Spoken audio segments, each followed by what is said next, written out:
The following is a conversation with Robert Breedlove, someone who caught my attention and was recommended highly as a rigorous scholar and thinker in the space of decentralized finance and Bitcoin. His podcast, titled What is Money, is a good representation of the way his mind works. He's willing to talk through ideas for many hours, willing to listen, willing to think, which makes him a great companion in conversation to explore the history, philosophy, and future of money. Quick mention of our sponsors: Fundrise, Element, Monkpack, and BetterHelp. Check them out in the description to support this podcast. As a side note, let me say that I'll have a number of conversations in the coming months on Bitcoin and other cryptocurrencies. None of these conversations are financial advice. That's not a legal warning. That's a genuine description of my goals and approach with these chats. At least for a while, I personally won't actively invest in Bitcoin or any other cryptocurrencies, except to learn about the technology itself. I don't think this should be a journalistic standard like the New York Times trying to establish, which I very much disagree with. In my humble opinion, I think journalists should be free to invest in Bitcoin if they want to. Luckily, I'm not a journalist. I just know my own psychology, and I feel that my thinking will be muddled by excitement if I invest before I understand. I feel the same way about Tesla, for example. I still don't own any Tesla stock, and I am still indeed fascinated by Tesla Autopilot as an artificial intelligence system. I work hard to be cognizant of the biases that arise in my mind and always try to choose the path that maximizes or maintains a freedom of thought as much as possible. Also, let me say that I try to be very careful in selecting guests based not only on the contents of their ideas, but the richness, complexity, music, style of their mind and character. Yes, I will talk with people with whom you and I may disagree, people who some may call bad or even evil human beings. I want to understand them because I believe that, as Solzhenitsyn said, the battle line between good and evil runs through the heart of every man. I think if you always run from evil, you become blind to the truth of human nature. This is the Lex Fridman podcast, and here is my conversation with Robert Breedlove. Rousseau opens his 1762 book, The Social Contract, with the following statement: "Man is born free, and everywhere he's in chains." So, you talk about freedom and sovereignty quite a bit. What do these ideas mean to you, the idea of sovereignty? Freedom and sovereignty, I think they're very closely related. Let's start just focusing on sovereignty, which is a word I don't think we talk about enough. And the general definition of that I would give is the authority to act as you see fit. And it's a word that's etymologically associated with words like monarchy, money, reign. So historically, it's referred to whatever the locus of supreme power is in the sphere of human action. So if you go like back into ancient Egypt, the pharaoh had absolute sovereignty and everyone else was pretty much operating according to his interest. You fast forward to today, modern Western democracy, we have more decentralized sovereignty in that we all get to go vote and elect officials that make decisions on our behalf. So the theme of sovereignty across history is that it's been gradually decentralizing across our different models of socioeconomics. And it's largely, you could say it's rooted heavily in the money, I would argue, which is something we'll get a lot into here, where if you have money, you have the authority to act as you see fit in the world. And even in our current political sphere, if you have enough money, you can actually reshape the rules, right? You can reshape laws, you can lobby Congress. If you're in a certain situation like many billionaires, you can negotiate your own tax treaty such that you can get favorable tax treatment with certain jurisdictions in the world. So this concept of sovereignty, which today it's common to call states or nation states or governments sovereign, meaning that they have power over people. But as I argue in a lot of my writing, I actually think that sovereignty inheres within the individual and that we each have our own interiorized space of choice, which is something like Viktor Frankl called the final human freedom. and that we, no matter what our circumstances are, no matter what exogenous situation we face, we always have this endogenous power to choose how we respond to it. That's one of my favorite books is Man's Search for Meaning. Maybe we can break that apart a little bit.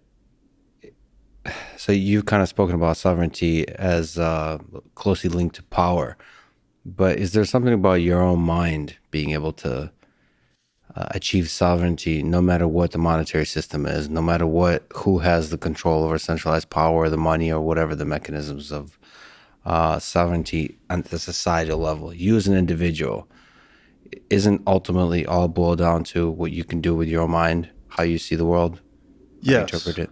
Yeah, I agree. And as we get a little bit deeper into this, I think we'll come to see money as an extension of your mind. So there's a feedback between money and mind. For instance, you think in dollars today, almost guarantee it. Yes. Most of us do here in the US. Yes. And it's a tool, right? It's a tool we're using to decomplexify the world around us, to deal with it, to understand the sacrifices and successes across an entire history of economic transactions. We can boil that all down to the price. So it's data compression. And if you can change, if there's a central body or central governance mechanism that can manipulate that money, it can have an impact on your mind. For instance, today, so I agree with you on the first hand, say that I do believe in free will. I do believe in individual autonomy. But I also think that there are certain devices and powers in the world around us that can actually influence how we think. And it's fascinating to think about the fact that money might be actually deeply integrated into the way we think and into our mind. Like this is, you think about what are the core aspects of the human mind? What influences cognition, the way you reason about the world? You have the Chomsky, like language is at the core of everything.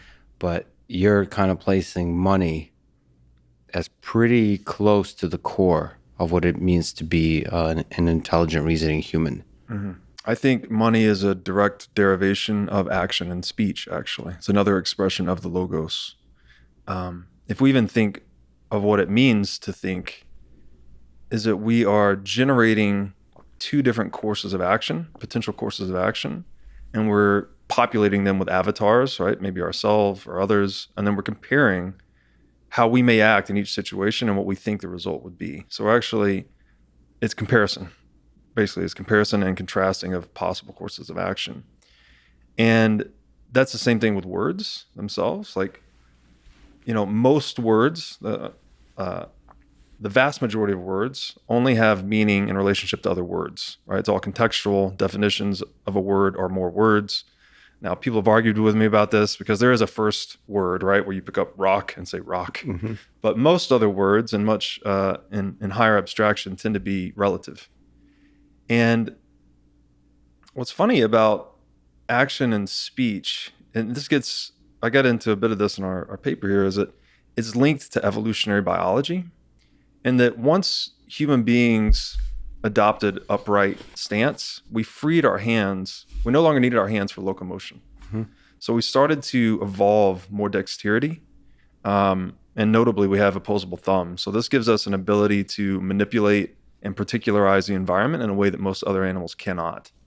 And what's interesting about this is that as we gain this ability to manipulate natural resources and count, pointing was a big deal, and that we could indicate prey or items at a far off distance, and we could organize ourselves.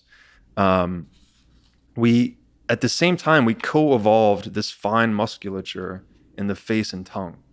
So it's as if speech co-evolved really with our dexterity. And as a natural extension of that came us making tools, right? We started to create things to better satisfy our wants over time. And the most tradable tool in any society, or the most tradable thing, is money. So I argue that action and speech are quintessential modes of self-sovereign expression, and that money is just sort of a tech layer we've put right on top of that, and that it's a natural derivation of action and speech. Okay, that's fascinating to think about sovereignty from the evolutionary perspective. And then ultimately, money is the technology layer that enables sovereignty. So, it's really fascinating to think about our modern human society as deeply rooted in these like evolutionary roots from the very origins of life on Earth. So what, some of the ideas you just mentioned, what do you see are some interesting characteristics of just life on Earth that propagated to us humans? Like what ideas propagated through have roots in the evolution? Yeah. I think one of the deepest impulsions in life is the territorial imperative. So all life is seeking to expand its dominion over space and time. And we think about, again, physically with space, it's advantageous to an animal or an organism to have more territory under its control to raise offspring. So it's all about reproductive fitness at the end of the day. And then we could also think of reproduction itself as the genetic impulse to have more, to replicate oneself across time. So it's territoriality across time in a way. And this is very common in most animals. Not all animals are territorial, but many are. And you see very interesting behaviors resulting from territoriality. This is like animal combat. The reason birds sing is territoriality, a number of other things. And it's my hypothesis, and others have shared this hypothesis as well, that mankind is clearly, I think, would argue a territorial species, and that he expresses this territoriality in property rights. So property, when we hear that word, we typically think of an asset. We think of, this house or this stock or whatever. But property is actually the socially acknowledged relationship between a human and an asset, such that you have exclusive rights and responsibilities to a particular asset. It is not the asset itself. So property, it's information. It's a relationship. By the way, my mind was just blown. Property is information. It's not the actual asset. That's really important. Very important. That's really interesting. Yeah. And then it comes down to how do we organize ourselves such that property, that the contributions people are making are commensurate with the consideration they're receiving. So if you're adding value to a piece of property, you're developing a piece of land for use, in theory, like to be fair, you should have the rights to that fruit, right? If you go out and plant a garden or whatever it may be. And this is this is rooted in natural law, where we have rights to life, liberty, and property. Those are kind of just the fundamental layer of morality and capitalism, frankly. And you could think of, to get really primordial with it, the first capitalist in the world, just to kind of get some definitions out here, I'll say capitalism versus communism or socialism as the spectrum I'll speak on. The first capitalist in the world would be the guy, the caveman, that maybe dug a little hole for himself to shield himself from the elements, right? Maybe there was a rainstorm or a snowstorm and he dug a little enclave and he protected himself. I thought you were going to go, because you said primordial, I thought you were going to go back to like earlier biological systems. I guess primordial for human, perhaps. For humans, yeah. Okay. And then the first communist or socialist would be someone that decided the fruits of his labor belonged to him. So he would have violently encroached on that individual and taken his plot for himself, for his own use. And that's the spectrum across which capitalism in the pure sense and communism in the pure sense operate. In that capitalism, each individual has the exclusive rights to the fruits of their labor. So anything they spend their time, effort, energy creating in the world, they own the rights to that, and they can trade those rights with others, other self-owned people that have done similar things. Communism or socialism would imply that other people, typically the state, have the rights, at least some rights to the value you've created. So there's this interesting moment when that first caveman, that first capitalist, drew a line, a circle in this cave and said, this is mine. You could say it was free to be claimed at the time he claimed it. Yeah. But it's an interesting moment when asset becomes an asset. When space-time, as you're referring to it, becomes something that's now can be possessed by a human being. Mm-hmm. Is there something special about this moment? Because it feels like, first of all, in terms of space and time, it feels like there's a lot of available space time yet to be claimed. So if we just look at like the universe, right? We're talking about, there's a funny thing with Elon Musk and Mars. I think they sneaked in there for SpaceX that nobody on Earth has any authority on Mars or any. Oh, this is a very interesting question. It seems almost like humorous at this time, but perhaps not. Perhaps there'll be sections of space, not just on planets, that are going to be even fought over. So is there something special about this moment? Because in discussing sort of violence and respect for property, it feels like this is a special moment because ultimately conflict arises when you make claims on a particular territory. It's not always in conflict where people say, when you look at Hitler or something, for example, his claim would be in many of the lands that he attacked and invaded that this has always belonged to Germany. So is there something you could say as to like what it means to own an asset or a property? Yeah. So in the ancient days of hunters and gatherers, we could say that property was mostly a allodial title, which meant it's just whatever you can defend, right? So if you've got knives and daggers and satchels and maybe some pelts you've hunted, whatever you can hold and defend is yours. And there's not like there's a government to appeal to. You're just sort of a free agent operating in the wild, defending the assets you can protect on you, more or less. And what really changed the nature of property is when we get into the agricultural age. So there's a big flip where we went from just foraging and hunting all the time, constantly moving, trying to stay alive, to deciding we're going to settle here. We figured out how to cultivate crops.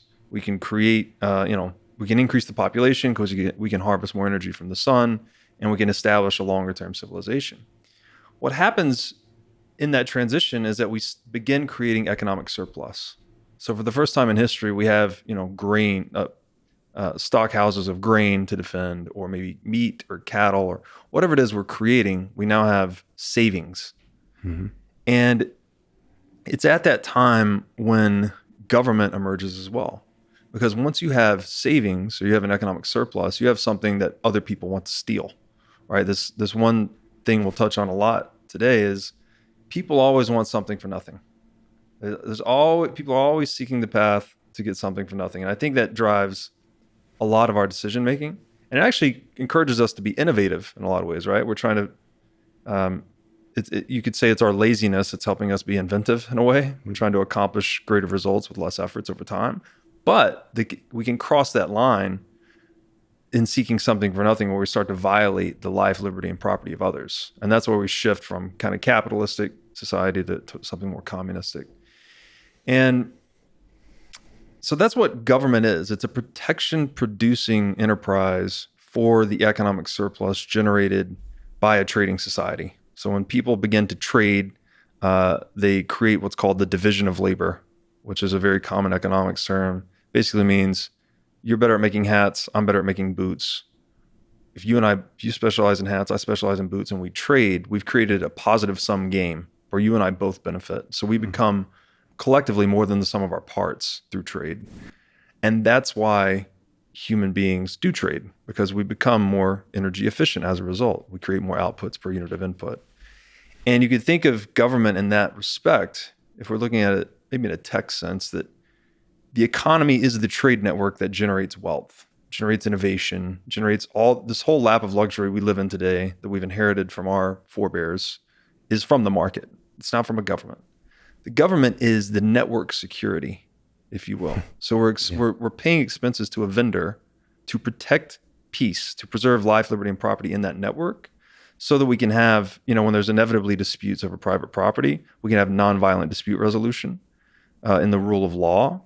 And we can have a reasonable expectation of being able to conduct commerce without violence.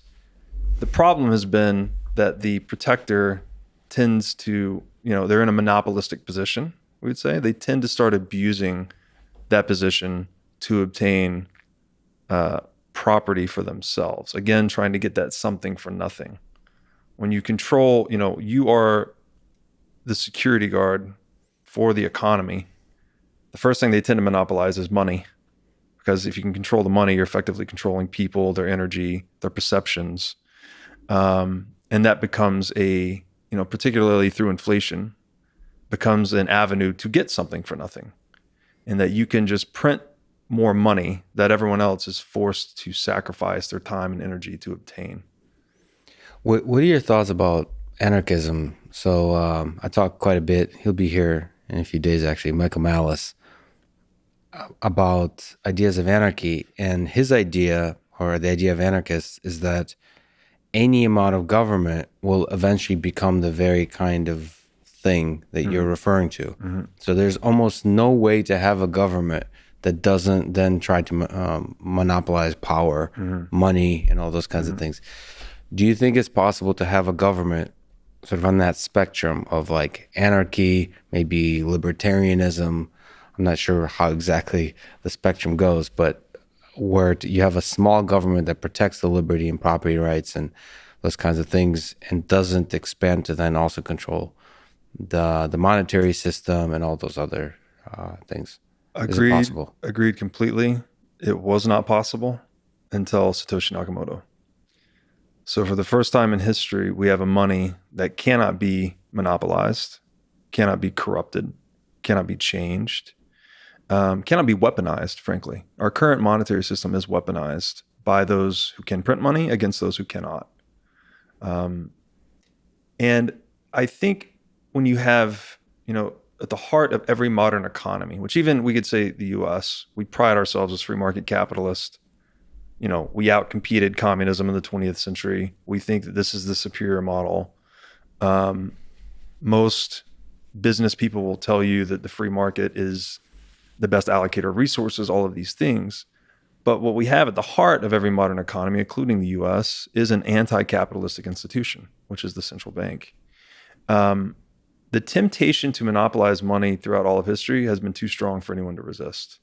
So even benevolent, quote unquote, dictators that have taken over, many dictators have inherited, say, an inflationary regime where society is coming apart because someone was clipping the coins or someone was printing too much money, and they'll commit to going back to a hard money standard.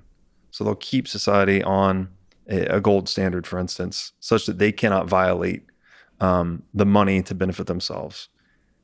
But inevitably over time, because it is a political institution, there's an incentive there, right? For again, to get something for nothing, to spend more than you're making through tax revenues.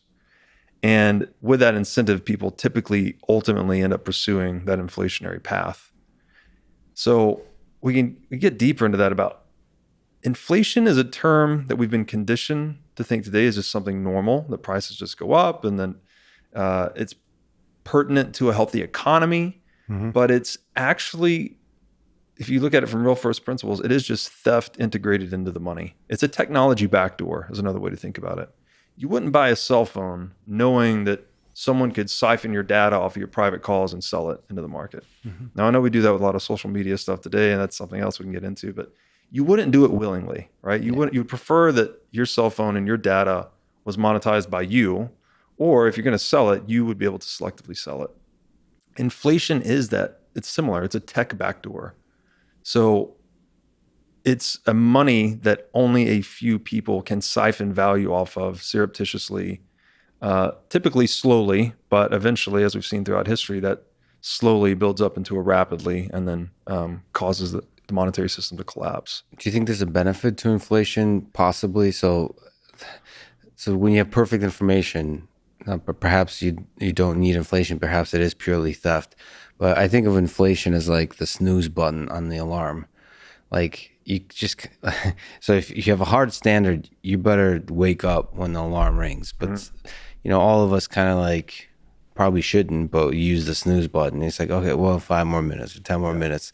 And then you're saying there's naturally a slippery slope where it becomes a drug that you fall in love with and you abuse. That's right. But nevertheless, the usefulness of the snooze button is that you don't know how you'll be actually feeling when the alarm rings. You might be able to ready to pop up, or you might be like, you really need those few more minutes, like to psychologically get yourself out of bed. This metaphor is just not working at all. But No, but do you think what there's a it does. use to inflation sometimes from like economics perspective? I think the drug metaphor is a little more apt in that inflation does provide an immediately stimulative effect when used early on. So, but what it's doing is again, we talk about the balance between incentives and disincentives, right? That being necessary for a system to function properly.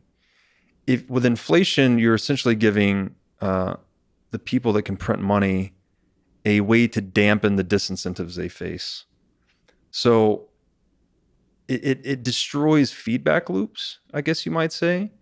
And another way to look at this is using inflation, using quantitative easing, you can decrease short-term volatility in the marketplace.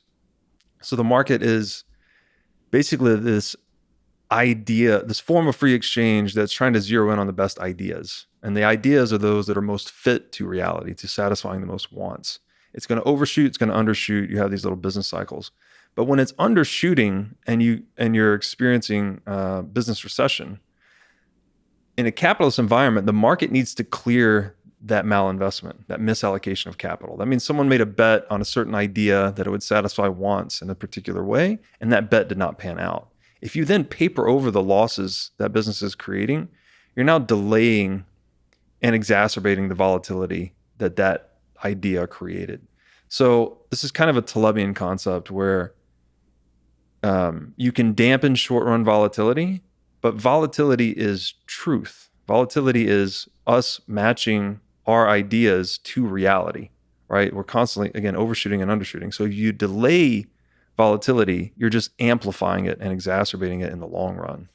And that's what central bank is doing. The central bank mandate is low unemployment and low and expected inflation, basically. And so they're trying to achieve economic growth in a stable way, quote unquote stable way. This is their ostensible purpose. And that's just not possible. Growth is an inherently unstable process. Can you elaborate a little bit about the nature of volatility? Why is it communicating truth? That's something that a lot of people are afraid of, is the volatility. Almost like it's a sign of chaos, and so they want to escape chaos. But you're saying that that's actually whether it's chaos or not, I don't know, but it's getting us closer to the fundamental like reality that we should not be trying to escape. Yeah. So if we consider that the universe is pervaded by entropy, right? This is the second law of thermodynamics, is that every closed system tends towards greater disorder over time. And that life itself, again, I would argue expressed through the logos, life is the anti-entropic principle. It's the only thing that's converting entropy into order, chaos into order. And that's what entrepreneurs are doing, right? We're living at the edges of the known, and we're testing ourselves against the entropy of nature, trying to figure out new and better ways of saying, doing, or making things.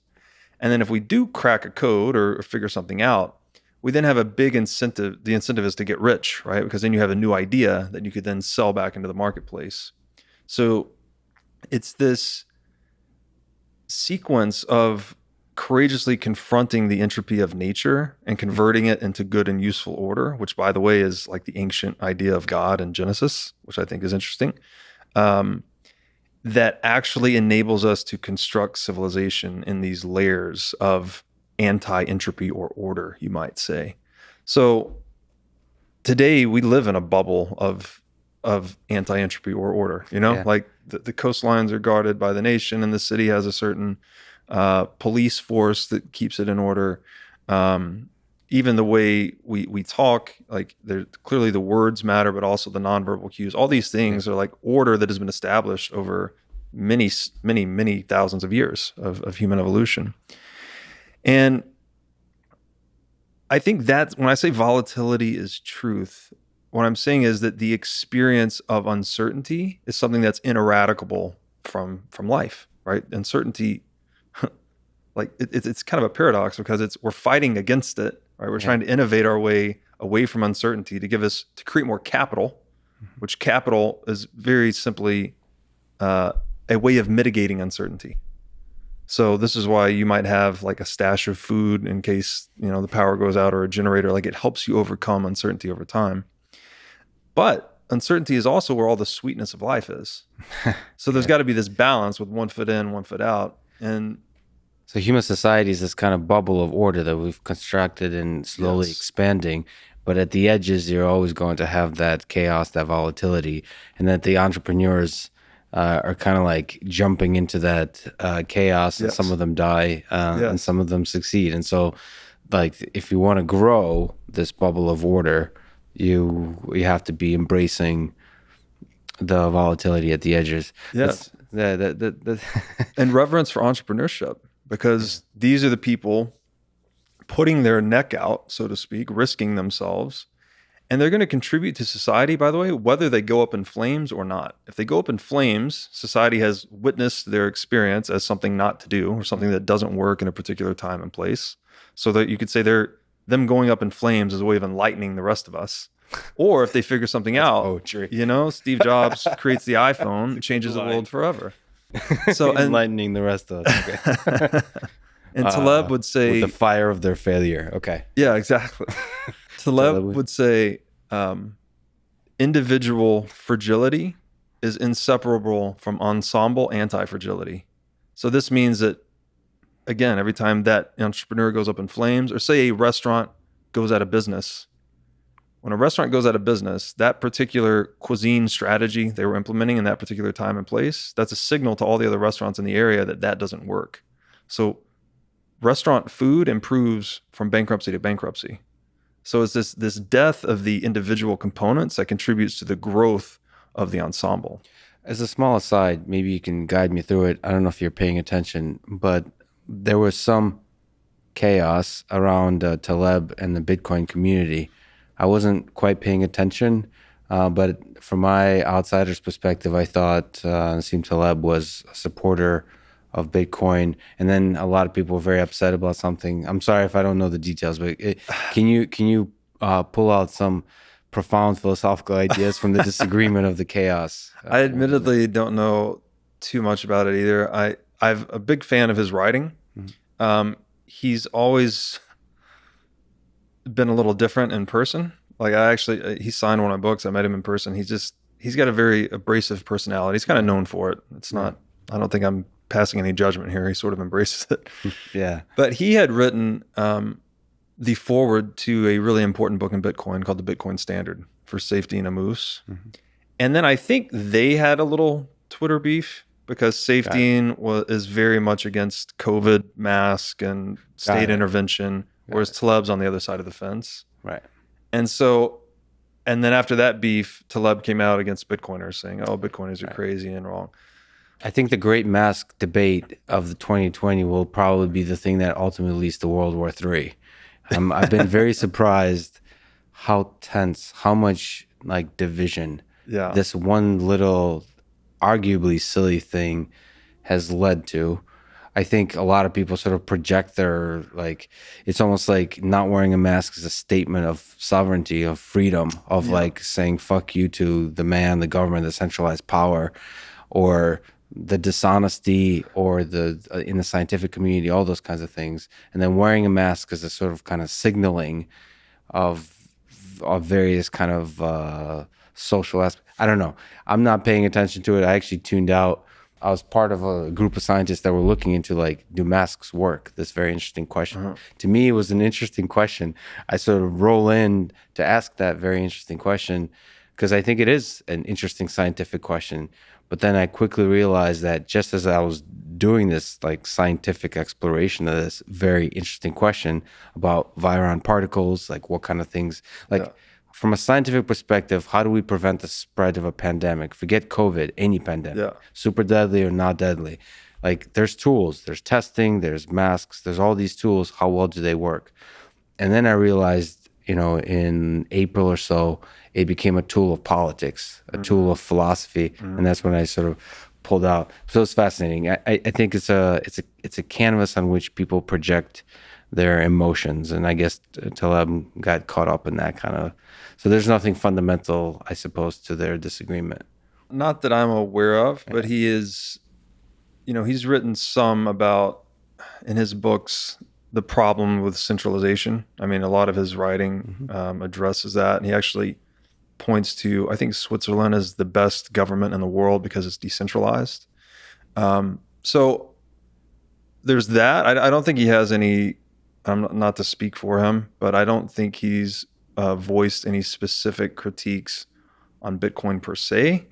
Could be wrong about that. It's just maybe his flavorful language and the way he likes to communicate. And the other theory is that maybe he's playing 4D chess and having a Twitter boating accident, So I don't believe in Bitcoin. I've sold all my Bitcoin. And oh, I see. Yeah. What?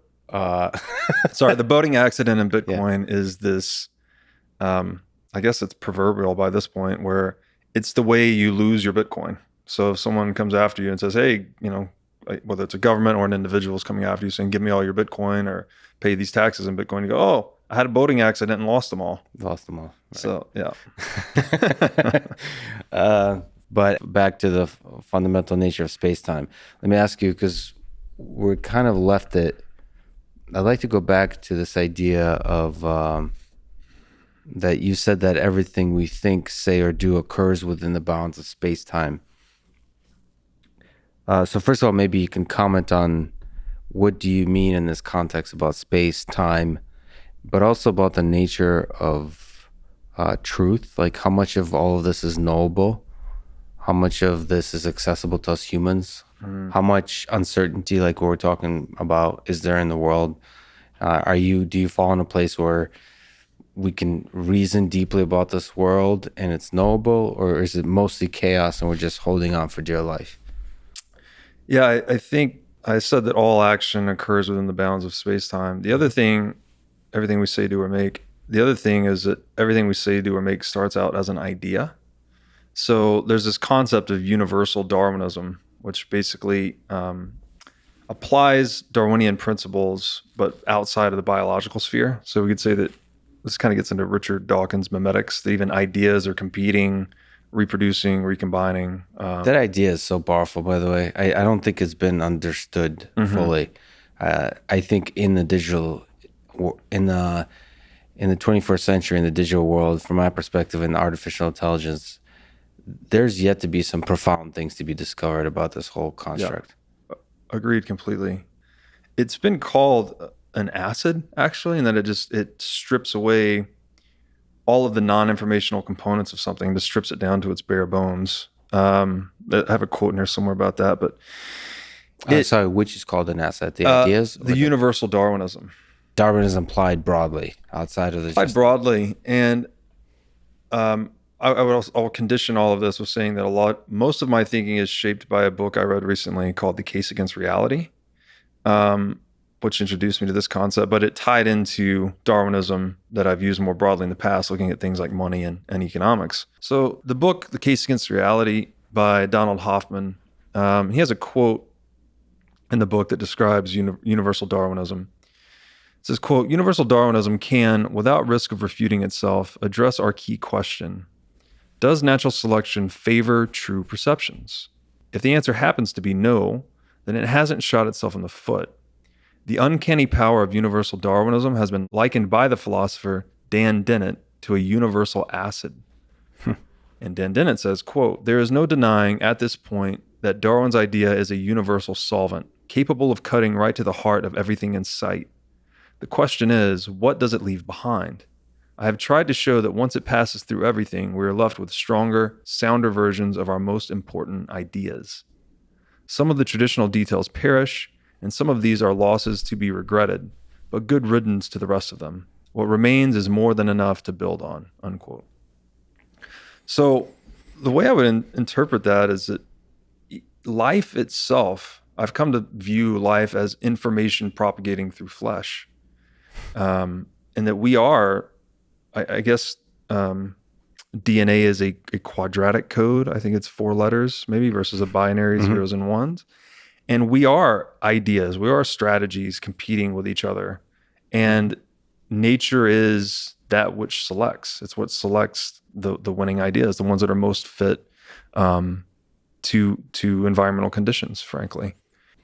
Talking about sovereignty and individualism, there might need to be some rethinking here about what is actually the basic individual entity that is to be sovereign. Like maybe our biological meat vehicles, we're like way overly attached to them. Like maybe especially with genetics and all those kinds of things, or artificial intelligence, or living more and more in virtual worlds, will become detached from that kind of idea. So for example, if I can clone you, make 1 million robbers, and but you'll all have the same idea. What is your real value? I could just shoot you and there'll still be 999 of you, but the idea is the important thing. Yeah. The things you believe. So I would argue that, I don't know, even if you clone someone perfectly, I don't think you can reproduce the individual themselves, because we're all a product of nature and nurture, right? So my particular concourse of experiences, the path dependence that I represent, cannot be replicated, nor can anyone's, for that matter. Well, that's a hypothesis. So True. That's of course a human meat bag would say. Good point. So like desperately trying to preserve himself. I think it reduces to some fundamental questions about what is consciousness and whether that can be cloned. All those it gets to the core of what it is to be human. What are the things that make you particularly you? Yeah, I think it would assume kind of a materialist viewpoint on reality, and that if you could reproduce every atom of an individual, that you would have their experience encapsulated in that. And Hoffman's, which is the book, is very radical. He argues that space and time is not an objective reality, it's a biological interface. So we are scanning our environment for fitness payoffs, and this space and time is the rendering specific to human beings that allows us to navigate reality effectively. So the further argument would be that we all have pretty similar interfaces, but they're all slightly different too, because we're all adapting in different ways, and that different animals have their own unique interfaces.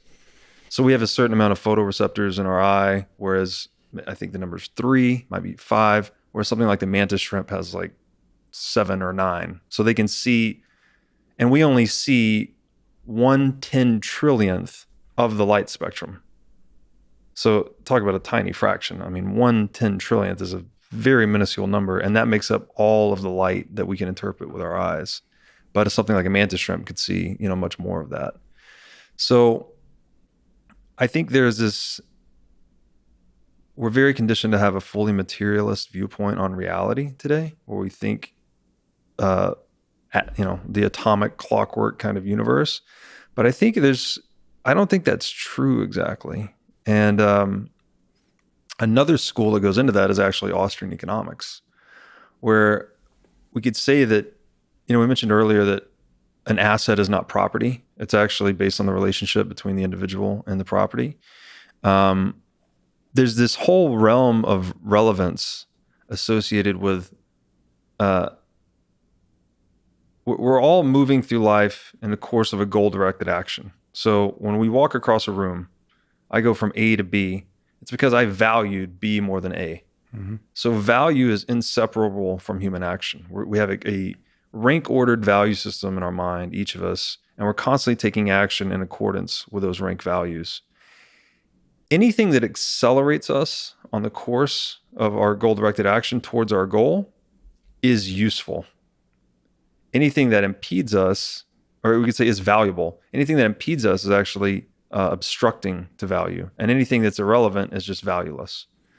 So this table that we're using right now, like it's an accessory to you and I, because it's holding this paper that's holding the information that's guiding our conversation. Mm-hmm. But we could pay someone $100 to jump over this table, and this table could simultaneously be an accessory to you and I and an obstacle to someone else. So it's this domain, this silent contention of willpower and agendas occurring across the face of the earth that is what Austrian economics really looks at. It's the realm of human action, as they call it. It's called praxeology. So it's a non-materialist viewpoint on reality, in that things, we think in terms of matter being reality, but it's often more so in the sphere of human action, what matters.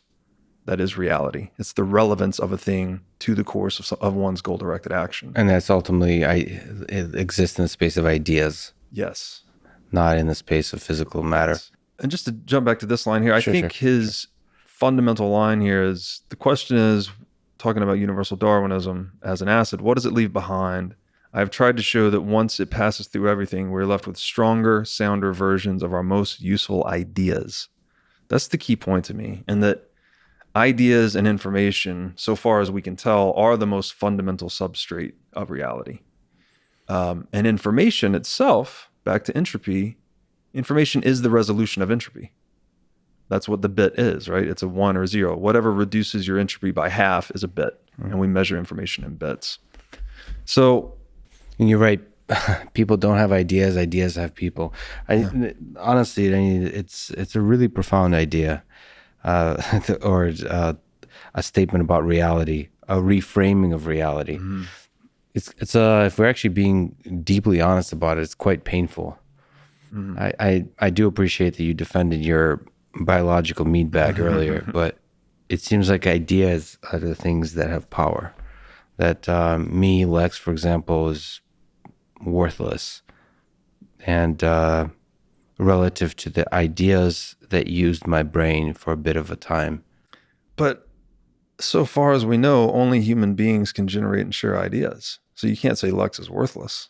Like, you are the node of the idea sphere, right? The noosphere. So I'm what is it? From a Bitcoin perspective, I'm mining. I'm solving the cryptographic problem and generate. I'm a use in that sense. I'm a useful node. You're competing to solve the puzzle of entropy, right? And when you do solve it, it benefits the entire network. But I guess from my perspective, just working in AI, I'm looking at the long-term vision. I see us humans and AI systems as really the same, and AI systems ultimately as something that supersedes humans. So what is intelligence? So in the context of our current discussion, I think intelligence is very closely linked to this notion of ideas. And it's the ability to generate ideas, to mold ideas, to compress seeming chaos into some model, into some theory that efficiently compresses the chaos in a way where you can then integrate it with other ideas and they can play and all those kinds of things. So in that sense, it's the turning chaos into order. It's the molding of ideas such that our human brains can work with it. And it just, from my perspective, I don't see any reason why that cannot be algorithmatized, converted into computational systems. I would agree. Which is scary. Scary, or potentially really promising, right? It's kind of the case with all novelty. It's terrifying as much as it is promising. That's why you're pursuing it so heavily. But I would maybe take it a step further and say that intelligence, in maybe its most simplistic form, is error correction. So humans have wants. Again, we're constantly expressing our value through action. There's no other way to express it, by the way. It's whatever you choose to do in any moment, you are expressing the values you hold in your mind and your heart. As we move from less valued A to more valued B, entropy happens, uncertainty happens, we fall off course. And it is intelligence that enables us to render information from that experience and error correct, right? So that we can move slightly, shift our trajectory slightly more towards B that we're trying to move towards. So I think that there's something there that I don't know that we can make synthetically, and that when if we define intelligence as error correction, it's like error correction to what? It's error correction towards what we find is valuable. Right. So we're trying to satisfy human wants. Might not just be our own, could be others as well. If I'm an entrepreneur, I'm trying to solve the wants of others, not just myself. Mm-hmm. And I'm trying to error correct myself towards that goal, using intelligence and processing environmental feedback through intelligence to error correct. So I don't know how, if you eliminate the human element completely, who's doing the wanting, right? Where does value come from? I know the machine learning people who are listening are saying that's exactly what machine learning is, which is error correction, because you have a loss function, objective function that measures how wrong your thing is, and you want to make it less wrong next time. Mm-hmm. That's the whole process of machine learning.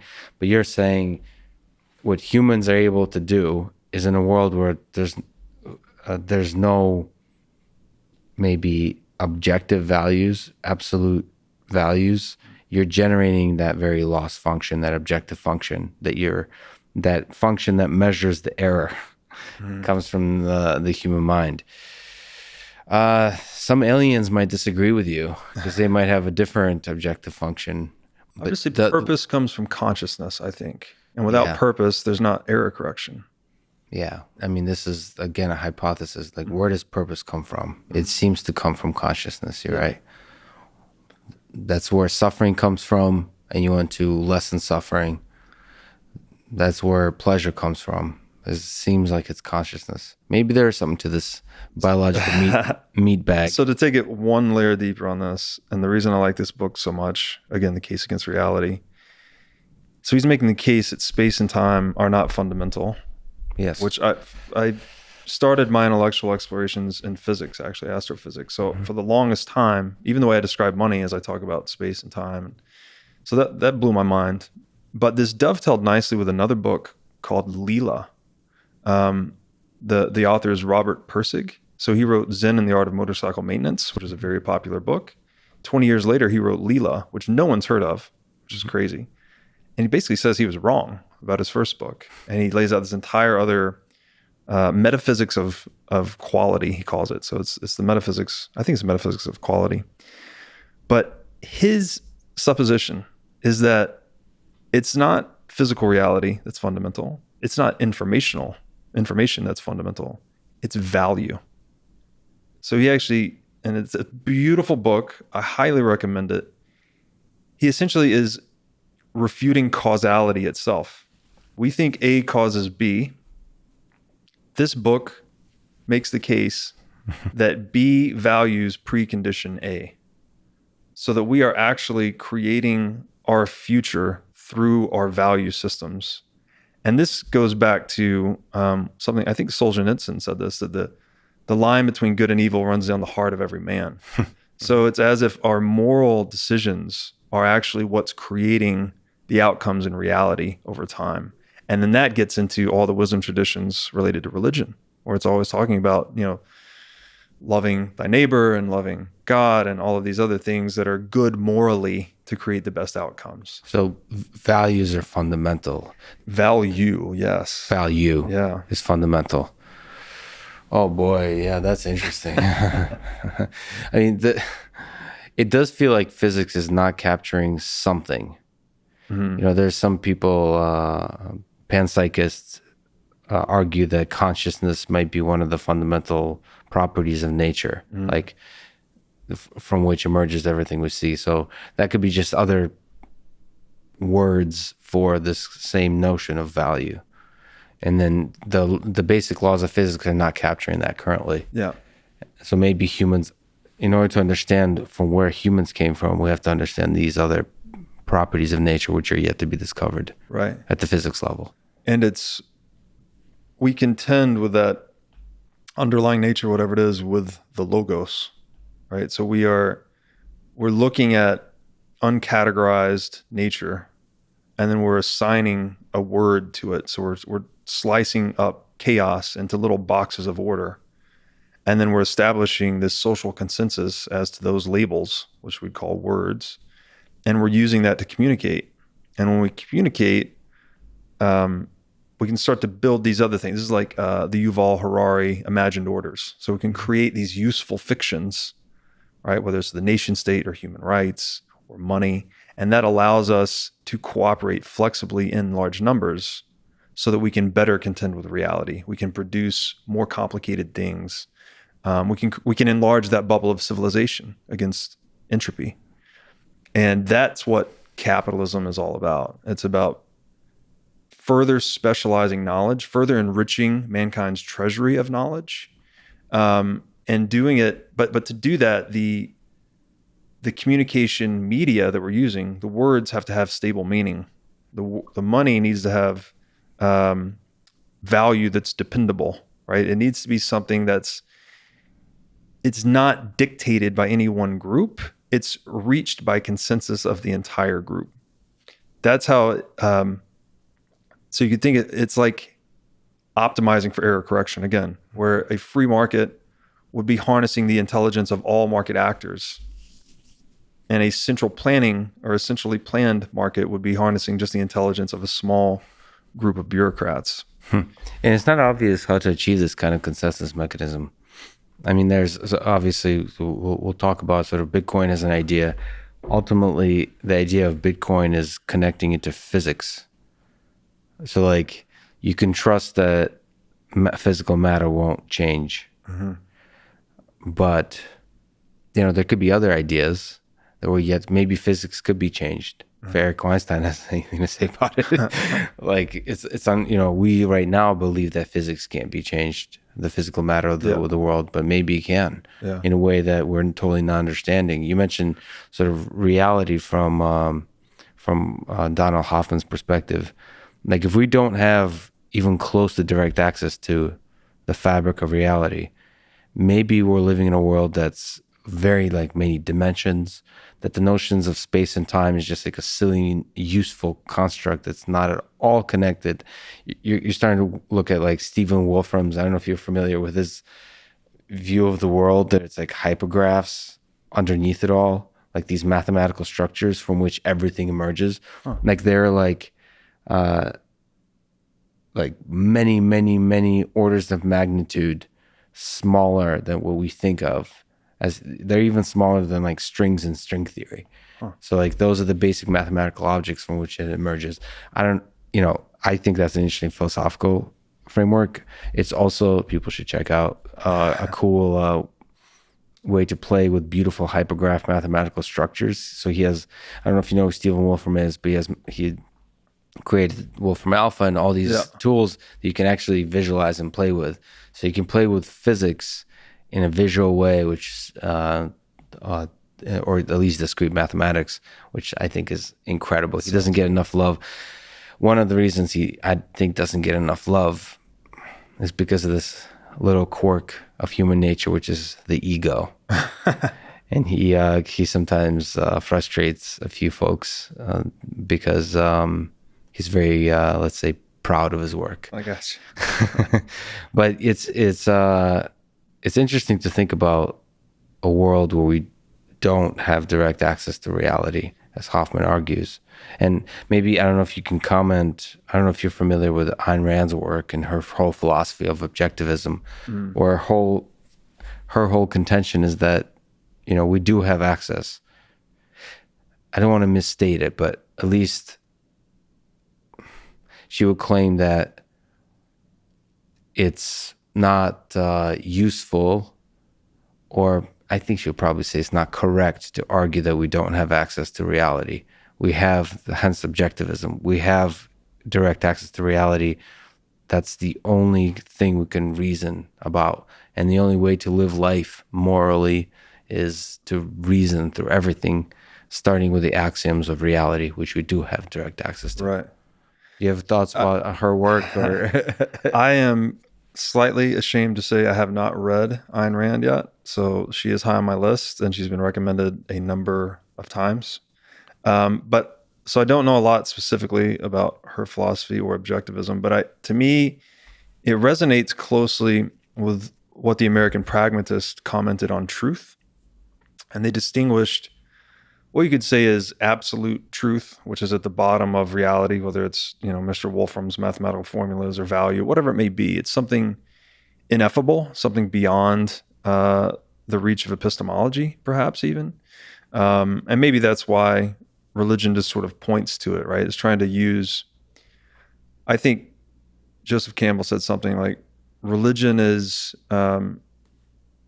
using stories to point towards the same transcendental mystery we all experience but cannot articulate. Mm-hmm. So something like the artist uses lies to point to the truth, something like that, that kind of thing. That's really good. But the American pragmatist said that, because at the end of the day, this is all about, when we say truth, we need something that is socially close to social consensus and is not shakeable by political action. So that's what physics and mathematics are. It's an unshakable point of reference, I guess you might say. So the American pragmatists defined truth as the end of inquiry. And in markets, we could say that the market itself is a forum that generates truth. We call this pragmatic truth, to separate pure objective truth that we can't even talk about without polluting it, versus pragmatic truth, which is something that's useful. So the example here would be, if I give you a map and you're trying to go from your house to the local brisket restaurant, and the map gets you from your house to the brisket restaurant, is that because the map is true, or is that because the map is useful? Right? They're very hard to disentangle when you're just looking at it pragmatically. And in markets, I argue, generate three forms of pragmatic truth. One is the price. So this is the collective subjective demand and purchasing power of humanity running up against the objective supply of capital and resources in the marketplace. Mm-hmm. So there's demand overlaid on supply. The result of that is the price. So that is the most truthful exchange ratio, which is the closest approximation to the value of any good in the marketplace. So it gives us a data point on which we can operate. It's compressing all known market realities down into a single actionable number. Based on the price of bread or copper, whether you want to buy more of it, you want to abstain from buying it, or maybe you want to try and find substitutes. And you can think of that price signal, it's like an economic nerve signal that's coordinating human action across time. So if we're one socioeconomic superorganism or collective, that the price signal is the nerve. And that's the first form of pragmatic truth that markets generate. The second form would be tools and innovations themselves.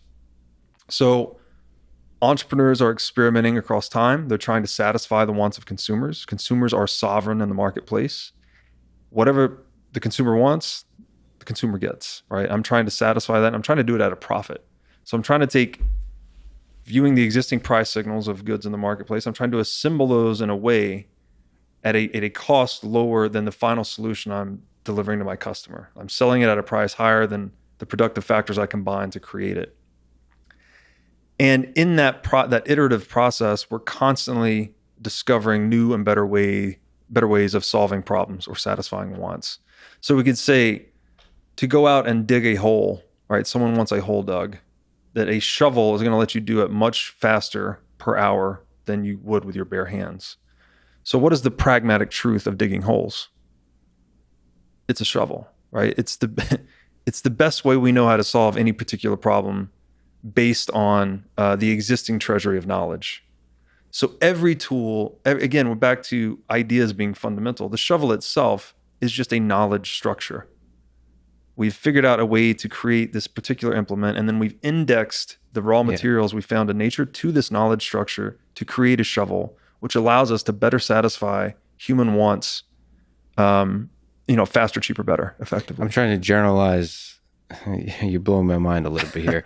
I'm trying to generalize the idea of tool to how to think about it, because I keep just, when you say tool, I keep imagining different tool, like specific instantiations of a tool.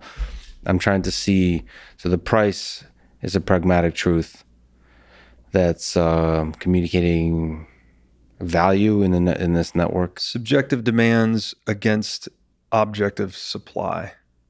Subjective. So it's an economic Subjective democracy. supply. Got it. So that's the demand supply, and then the tools are the ways of extracting or solving problems is the more general kind of Or satisfying wants. satisfying wants. Yeah. So wants are somehow that's part of the supply and the demand. And Okay. wants are back to value, right? Because everything to someone value. wants, they're expressing their value. Okay. Yeah. So the shovel is a pragmatic truth. The shovel is truth. It feels like a good book title. Okay. Sorry. So what other what is the And then the third one, truth? I would argue, is virtue, actually. Oh, wow. And another way to maybe think about this is competitive competency, but it's also cooperative competency. So we're learning over time what characteristics, what patterns of action, what mindsets, what mental tools, what heuristics are most useful to satisfying customer wants. So I think that over time becomes sharpened into virtue, right? Like we know it's best to be honest because if you lie, it's very energy inefficient, right? You're creating this little fork of reality. And then if someone else asks you about that lie again, you have to put another layer of lies on top of it. Where if you just tell the truth, you're just recollecting what happened. Yeah. And so that sort of keeps, again, when we're talking about delaying volatility, right? If you lie, you're delaying short-term volatility, but you're increasing long-term volatility. What about murder? I haven't been able to figure out why murder is bad because I just keep wanting to murder people. And I've murdered many. You should see someone already. for that. Well, that's why I'm trying to get an interview with Vladimir Putin.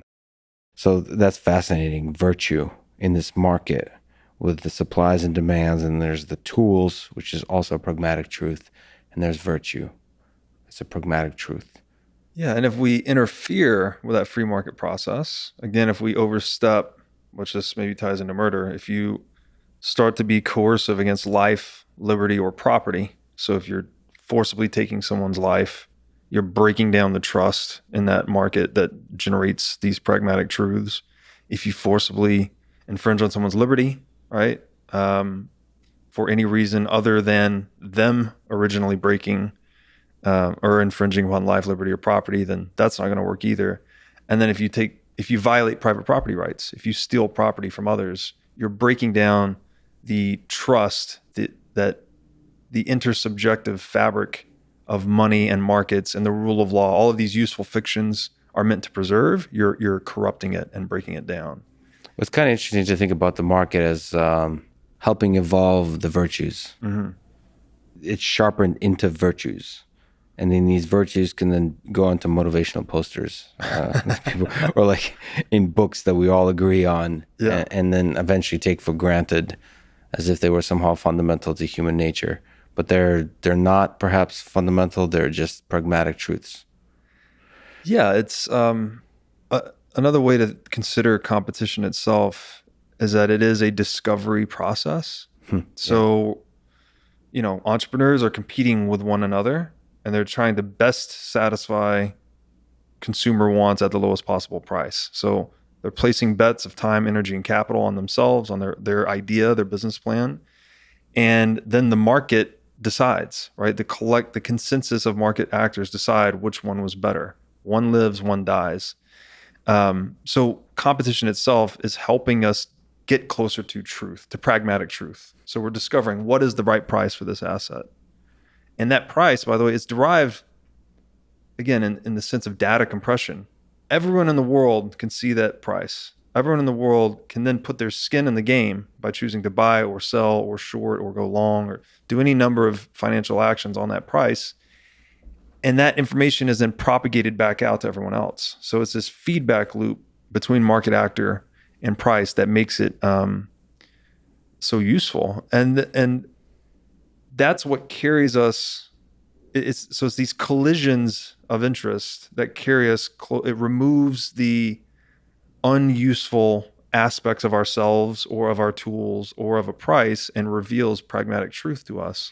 Can you play my therapist for a second? And if we talk about creative destruction, I think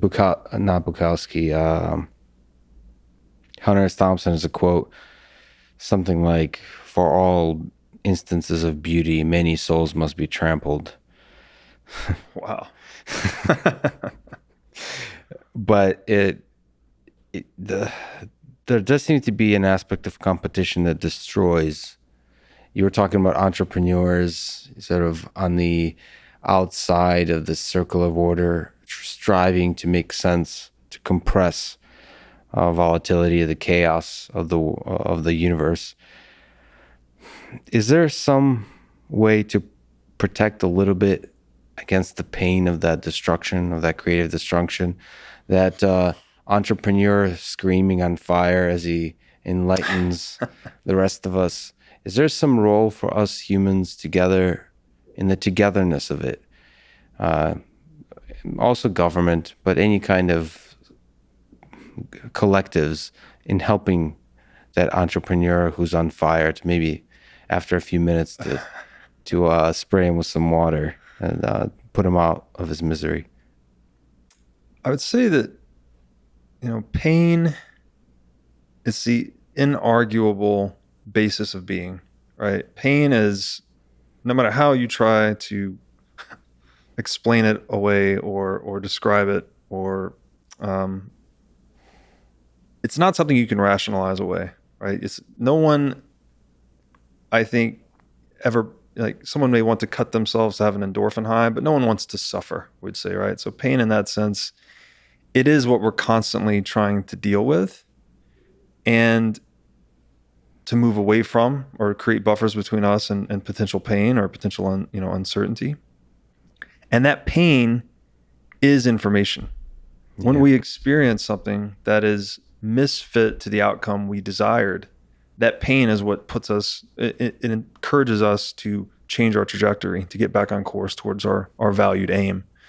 So as far as, you need entrepreneurs that are exploring, and if you're trying to do something new, if you're a pioneer of any kind, you are courageously facing pain. You're willfully confronting it. So I don't think it's avoidable in that sense. It's not like we can have pain-free economic growth, like what the central bank would maybe have us lend to believe, that we can just run these experiments and when they fail, we'll just paper over all the losses and continue. Or you're just delaying and exacerbating the inevitable volatility back to reality.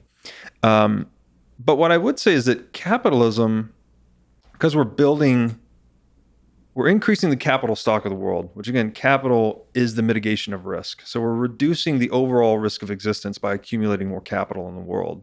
And that's what protects that entrepreneur that's deciding, hey, I saved up $1 million. I'm going to go try this business idea. I'm going to put all my money on the line. And if he goes up in flames, then his cost of living, when he comes back to reality and he's starting over from zero, his cost of living is substantially lower starting over from zero than he would be out in the wilderness on his own, right? So it's the accumulation of capital stock is the buffer against uncertainty for everyone. And it gives you actually more potential to go out and experiment, to go out and confront the chaos of nature, because you are better healed effectively. So I think we're speaking in sort of idealistic terms about the power of capitalism when it works well. Is there any aspects that you think that don't work well in a free market? In all the basic pragmatic truths that we were talking about, is there ways it can go wrong? So I would first argue that we have never seen an actual purely free market. Closest example would be, kind of geopolitically, we have a free market, and that governments are not necessarily governed.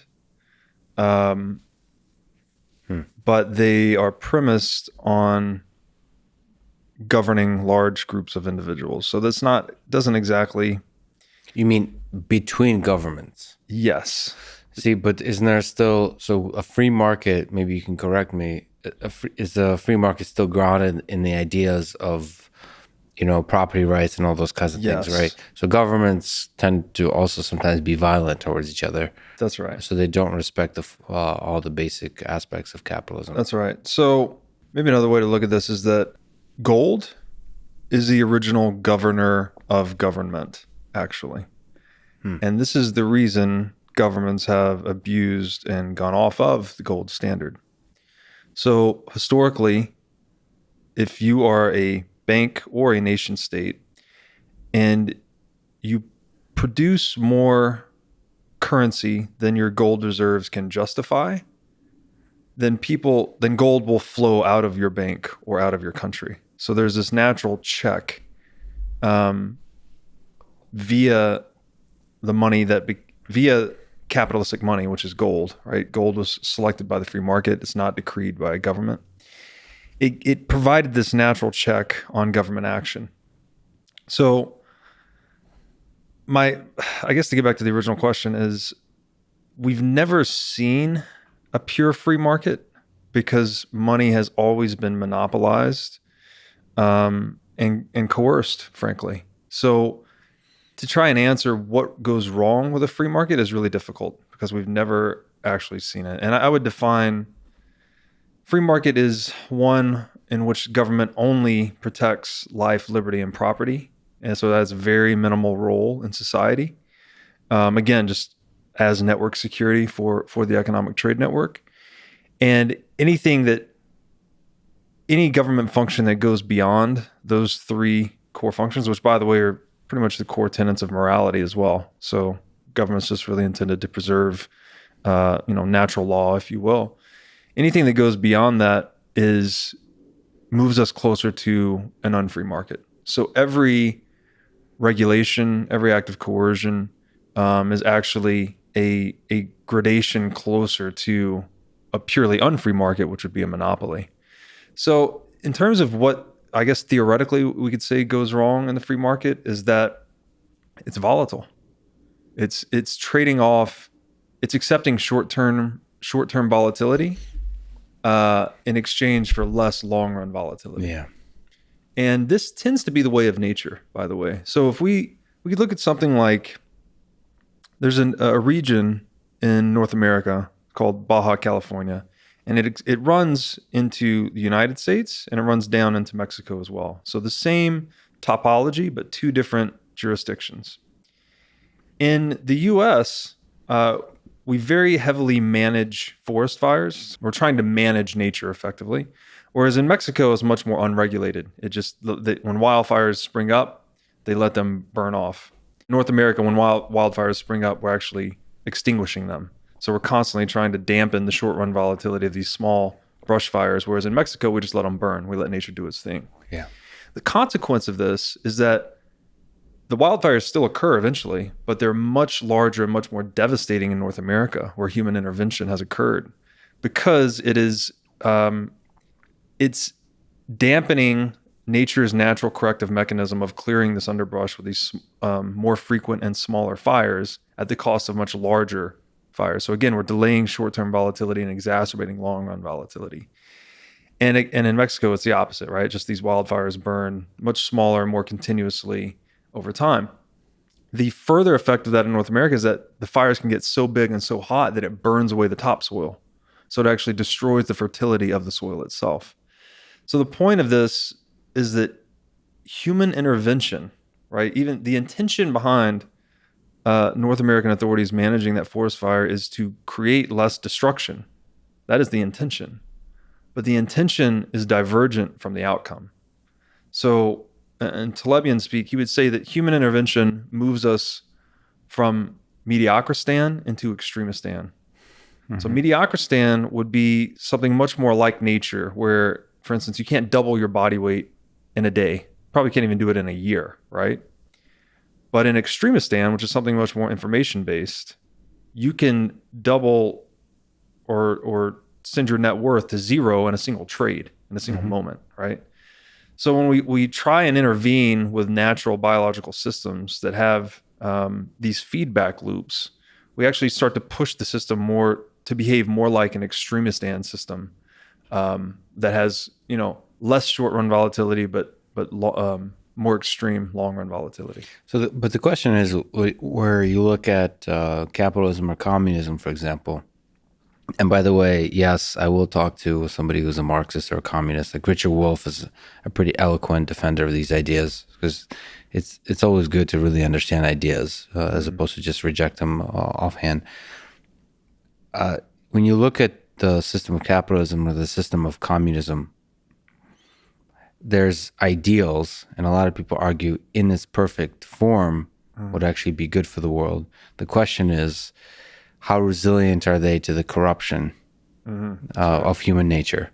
And I mean, you're saying that there's never been a free market. It's a very true statement. The question is, how resilient is capitalism, or whatever implementations of capitalism we had up to this point, to human nature, where one person who becomes successful through legitimate means then starts to try to manipulate the system that takes it away from a free market, or takes it away from the things that gave him the riches in the first place, and then try to, through corruption, get this, the thing you said, the lazy human ways. Now try to figure out how to get something for nothing. That's right. So how resilient do you think is capitalism to that? Well, the best implementation we've had of it really has been the United States, I think, up until this point. But it's still the central banking itself. This was in the 1848 Manifesto of the Communist Party. Measure number 5 reads, an exclusive state monopoly and centralized control over cash and credit. So the central bank is a Marxist or communist institution. It is antithetical to the free market principles on which the United States was founded. And indeed, the United States resisted the implementation of a central bank. I think it was Andrew Jackson. I know there was the first national bank, the second national bank were both disbanded. And then Andrew Jackson, which is my favorite Tennessean, he has some famous quotes about routing out the bankers like a den of vipers. I think he punched one of the central bankers in the face. Right. Back when our leaders were a bit more badass, I guess you might say. And finally in 1913, the Federal Reserve was implemented, and it's been kind of all downhill from there. So what is can you? Oh, sorry. Go ahead. I was just going to say that communism and capitalism, it's also a matter of scale. The ideal behind communism is from each according to their ability, to each according to their need. Sounds beautiful, right? Sounds like a great, peaceful, harmonious way to organize ourselves.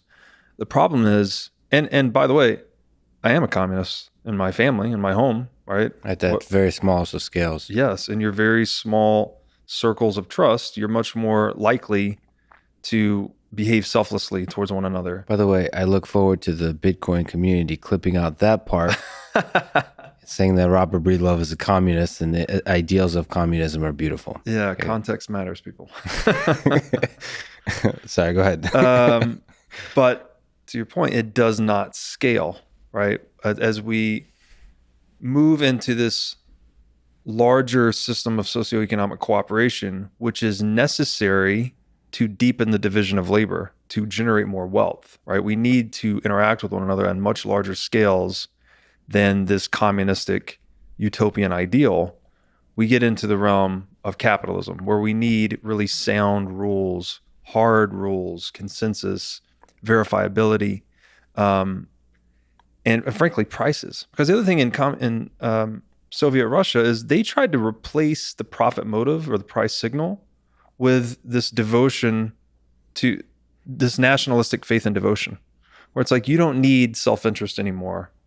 You don't need prices or profits. You can just protect Mother Russia, right? And serve Mother Russia. And that would create wealth. And what happened, right? They destroyed price signals. There were shortages. There were famines. There's all levels of corruption. Because, to your point, it's people have to run the system no matter what. So when people are always pursuing something for nothing, and you put someone in a seat of much closer to absolute power, where they're making all the pricing decisions, they own all of the productive factors in the economy, they're not beholden to any market force. There's no market check on their action. That institution tends to become more corrupt. And further, it's an inferior resource strategy. I alluded to this earlier, where the other way to think about free market versus central planning is it's decentralized or distributed computing versus centralized computing. So each one of us I think that the number is 120 bits per second of active awareness. So we can take in, clearly we process a lot more than that, but our active awareness, I think, is 120 bits per second. In a centralized planning body like in Soviet Russia, where they had the pricing czar, maybe they had 10, 20,000 people deciding the prices for the entire country, you're only getting that much data throughput, right? 20,000 people times 120 bits per second. Whereas in a free market, if everyone is free to interact with deep capital markets based on an accurate price, you're getting the data throughput of 120 bits per second times the entire economy, right? So it's a more efficient means for disseminating knowledge effectively. Mm-hmm. And then again, knowledge is just, the more knowledge a socioeconomic structure can contain, the more wealthy it is, right? Prices, tools, all these things are just knowledge.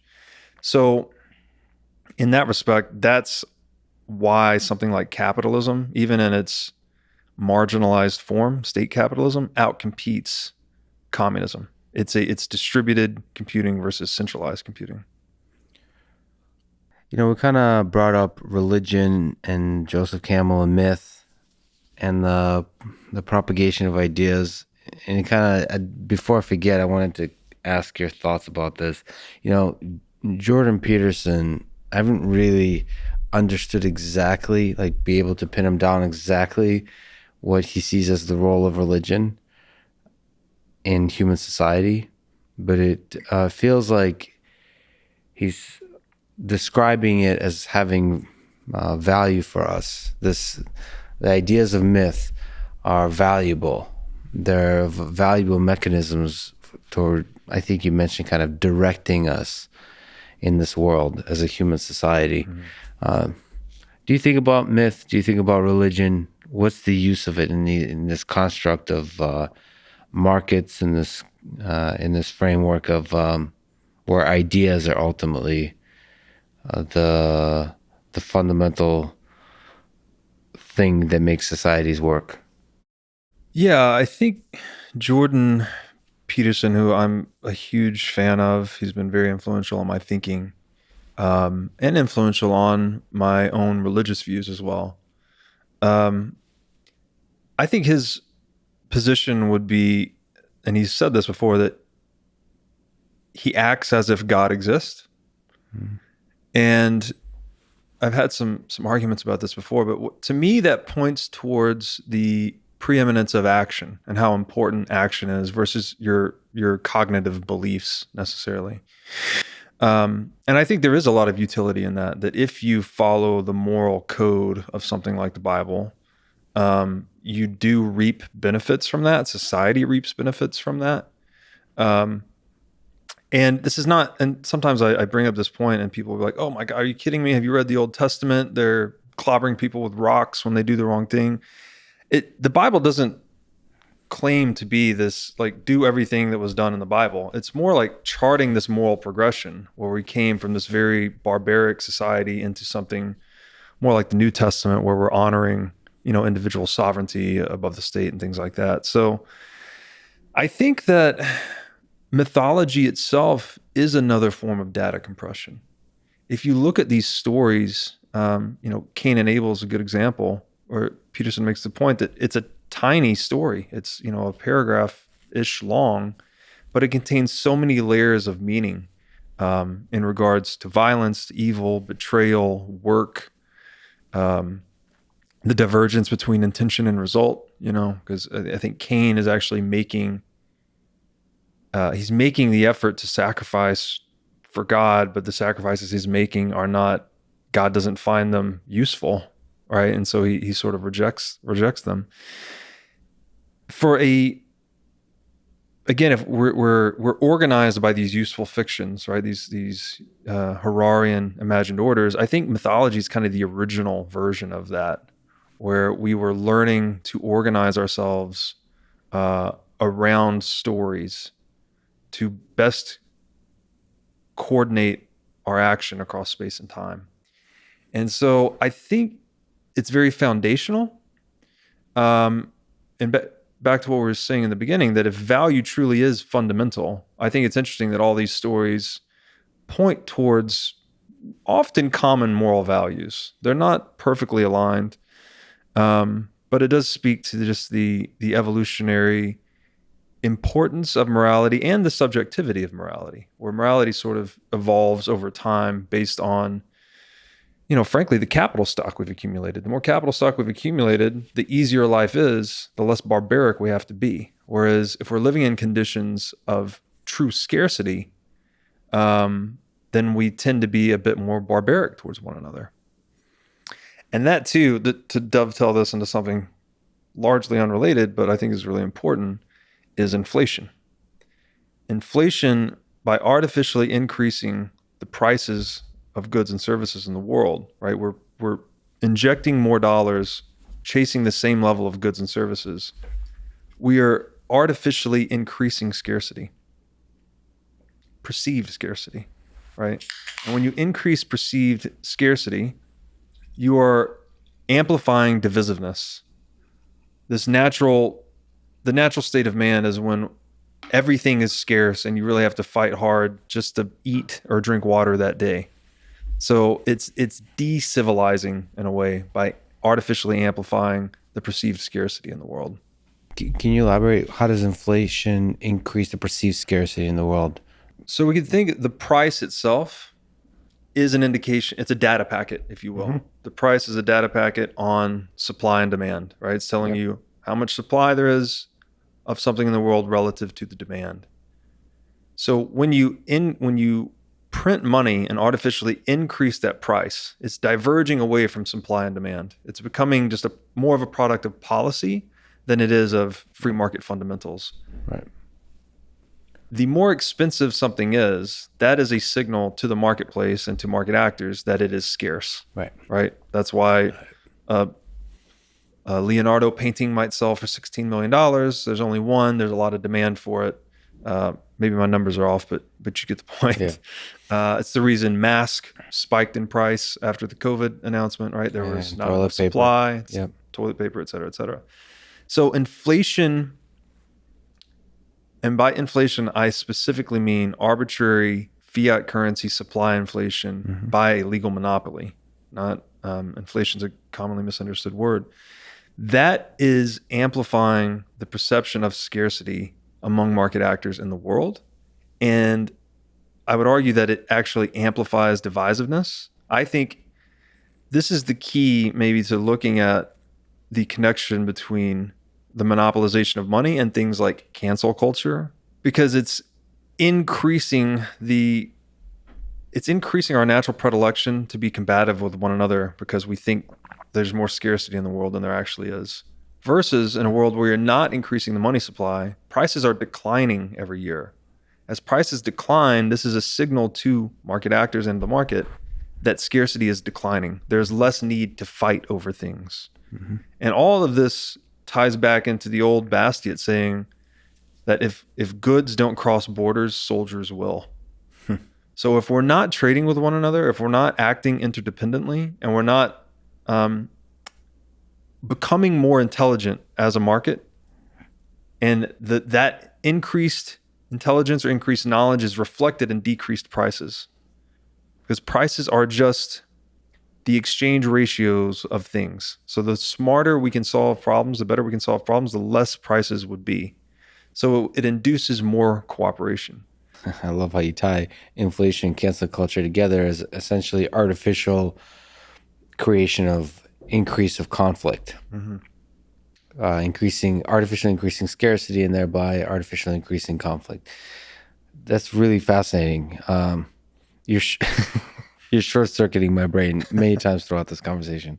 Okay, I'm struggling. This robot is struggling to keep up. Okay, maybe to step back at the useful fictions or pragmatic truths. Let me ask the question that you've answered in many ways already, but let's explicitly look at what is money? Oh, as you know, that's my favorite question. That is the name of the show I just launched, the What is Money show. Clearly, we could say the Bitcoin rabbit hole is what's led me to explore a lot of these ideas in depth. And I think as we've demonstrated today, it goes well beyond just the economic sphere when you start to think about things like exchange and morality and time preference and civilization. So I love the question, what is money? I think it is the key to incepting a deeper understanding of the world into people, that if you actually just start to ask this seemingly simple question, it surfaces more and more layers of truth. And I I just wrote a piece. I think I have 30 something answers to this question. So there's So in some sense, it's actually a more systematic way of asking the question of what is the meaning of life. You know, there's some questions that are almost unanswerable, but in their asking, allow you to deeply get closer to truth, deeply understand the nature of our human existence. And the meaning of life is almost like this initial philosopher's striving towards that. If money is indeed as fundamental as you've described, especially in the context of value being fundamental, then that's a more, let's like a 21st century way of asking the same question about what is the meaning of life. You mentioned that it's a meta property. Out of the list of many ways to answer that question, how would you help people to think about that? Yeah, the first most serious answer comes from the School of Austrian Economics, and it defines money as a universal medium of exchange. So this would be any good that is held and used purely for purposes of facilitating exchange.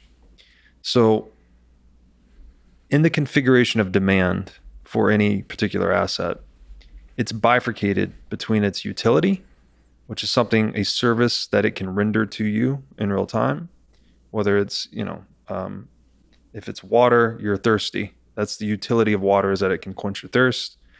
Whereas the marketability would be the expectation of future exchange, that other people would want this asset in the future to trade it for whatever they may have. Money is just going to be the good in any trading economy that has the highest proportion of marketability relative to utility. So today, that would be gold. Gold has utility. It's used in electronics. It's used in dentistry and whatnot.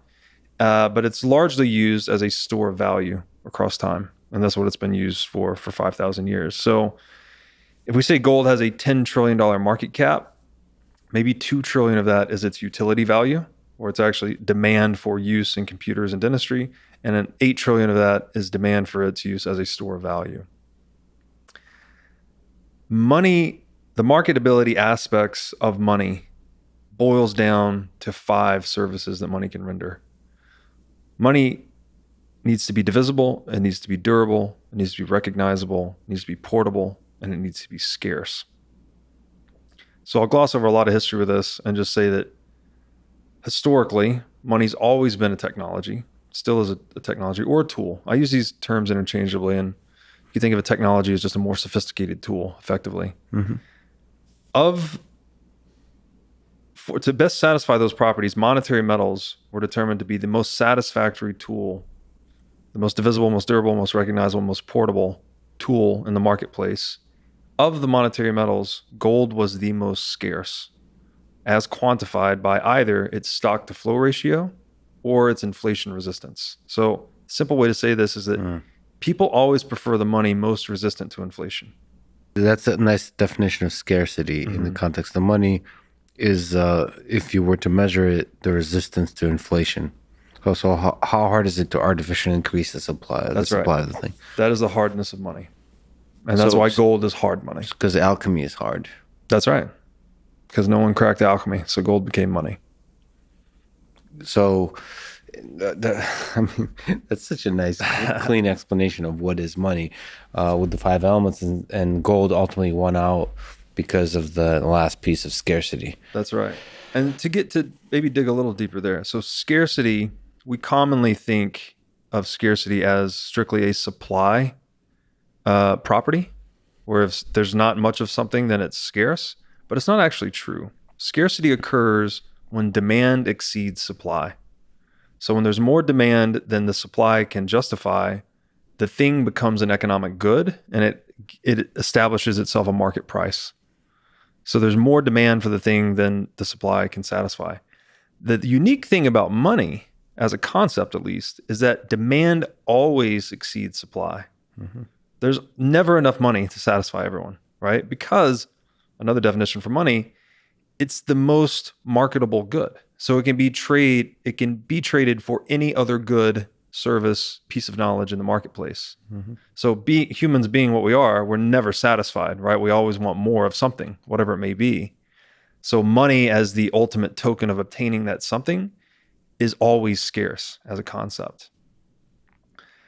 But the problem with money is that if you can, as you alluded to, easily increase its supply, then all of a sudden you can compromise the scarcity of it over time, and you can rob people through inflation. Mm-hmm. So that's why the market settled on gold as money. And robbing is reallocating the value so essentially the one property, like why scarcity is important is it adds a lot more friction to the reallocation, like through essentially violence or implied violence. Well, it prevents it through cost of extraction too. So if you want to go out and dilute gold holders today, you have to go out into the world and mine gold. It's a very expensive process. That process tends to find equilibrium where production cost equals the market value of gold. So if market value is $2,000 an ounce today of gold, its production cost is going to be around there.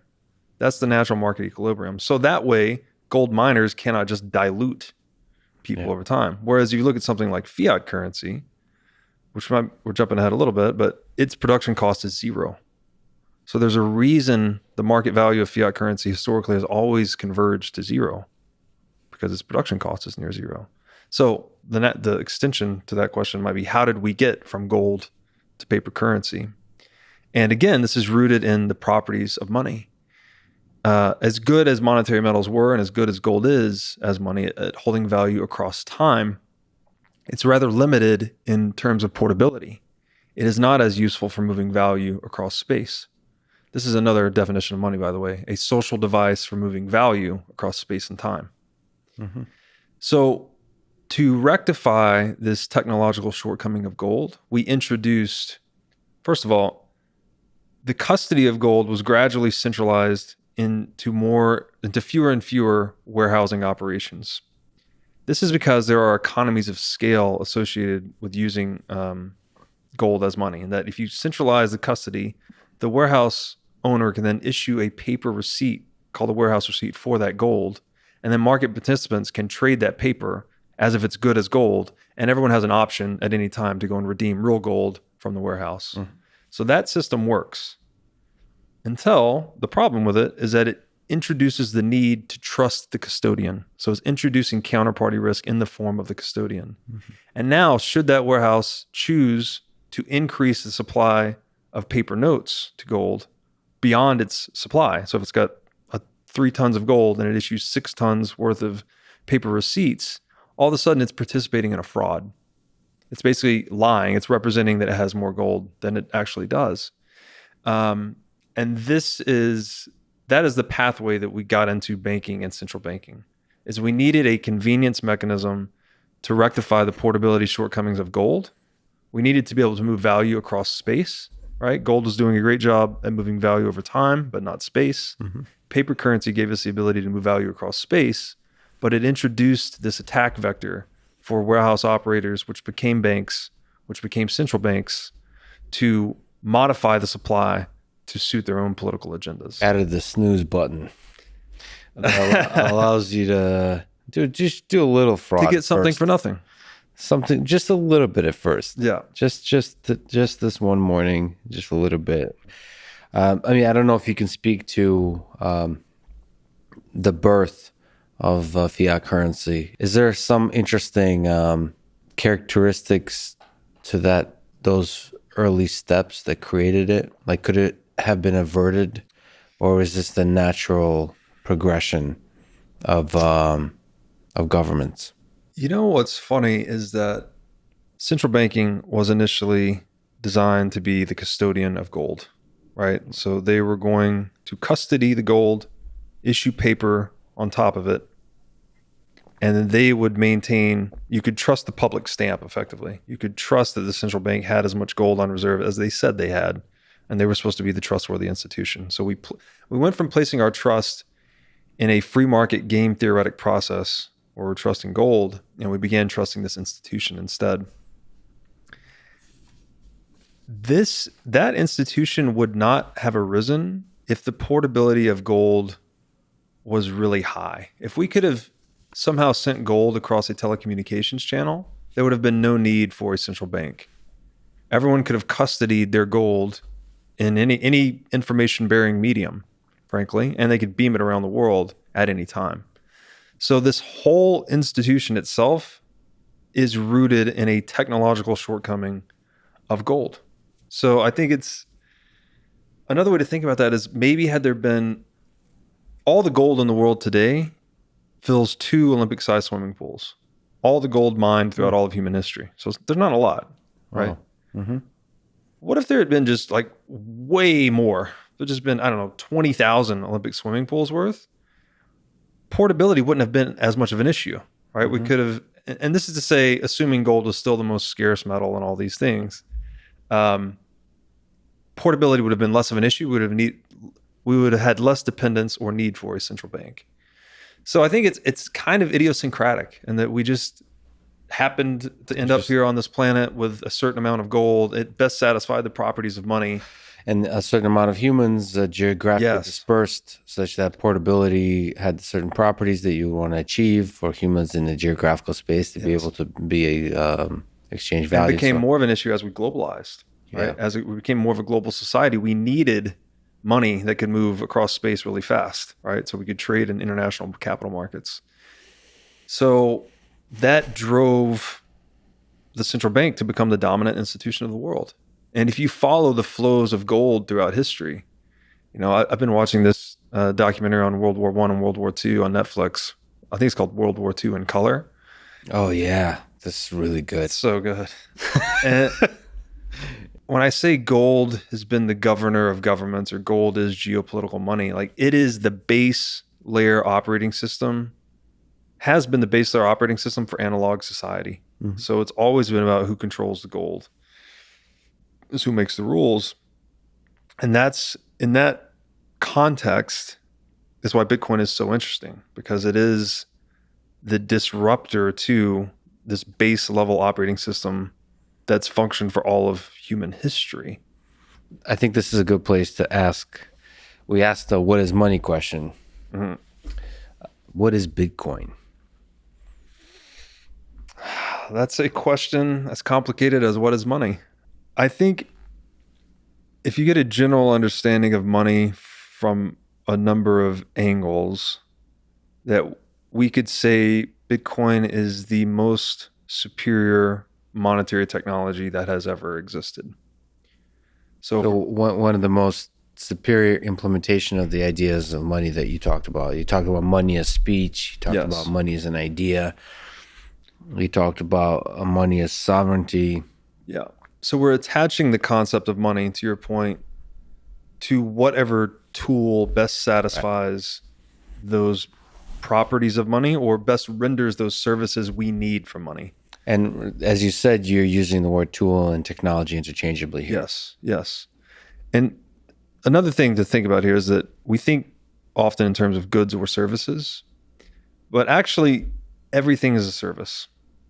So it's not the physical properties of this pen that I find valuable. It's the services that it renders to me. That I want to write a letter. This serves me by allowing me to lay ink on paper and communicate information. So value, humans attach value, as we alluded to earlier, to services, not goods. So the properties or the services that money renders that human beings value are those 5 properties: divisibility, durability, recognizability, portability, scarcity.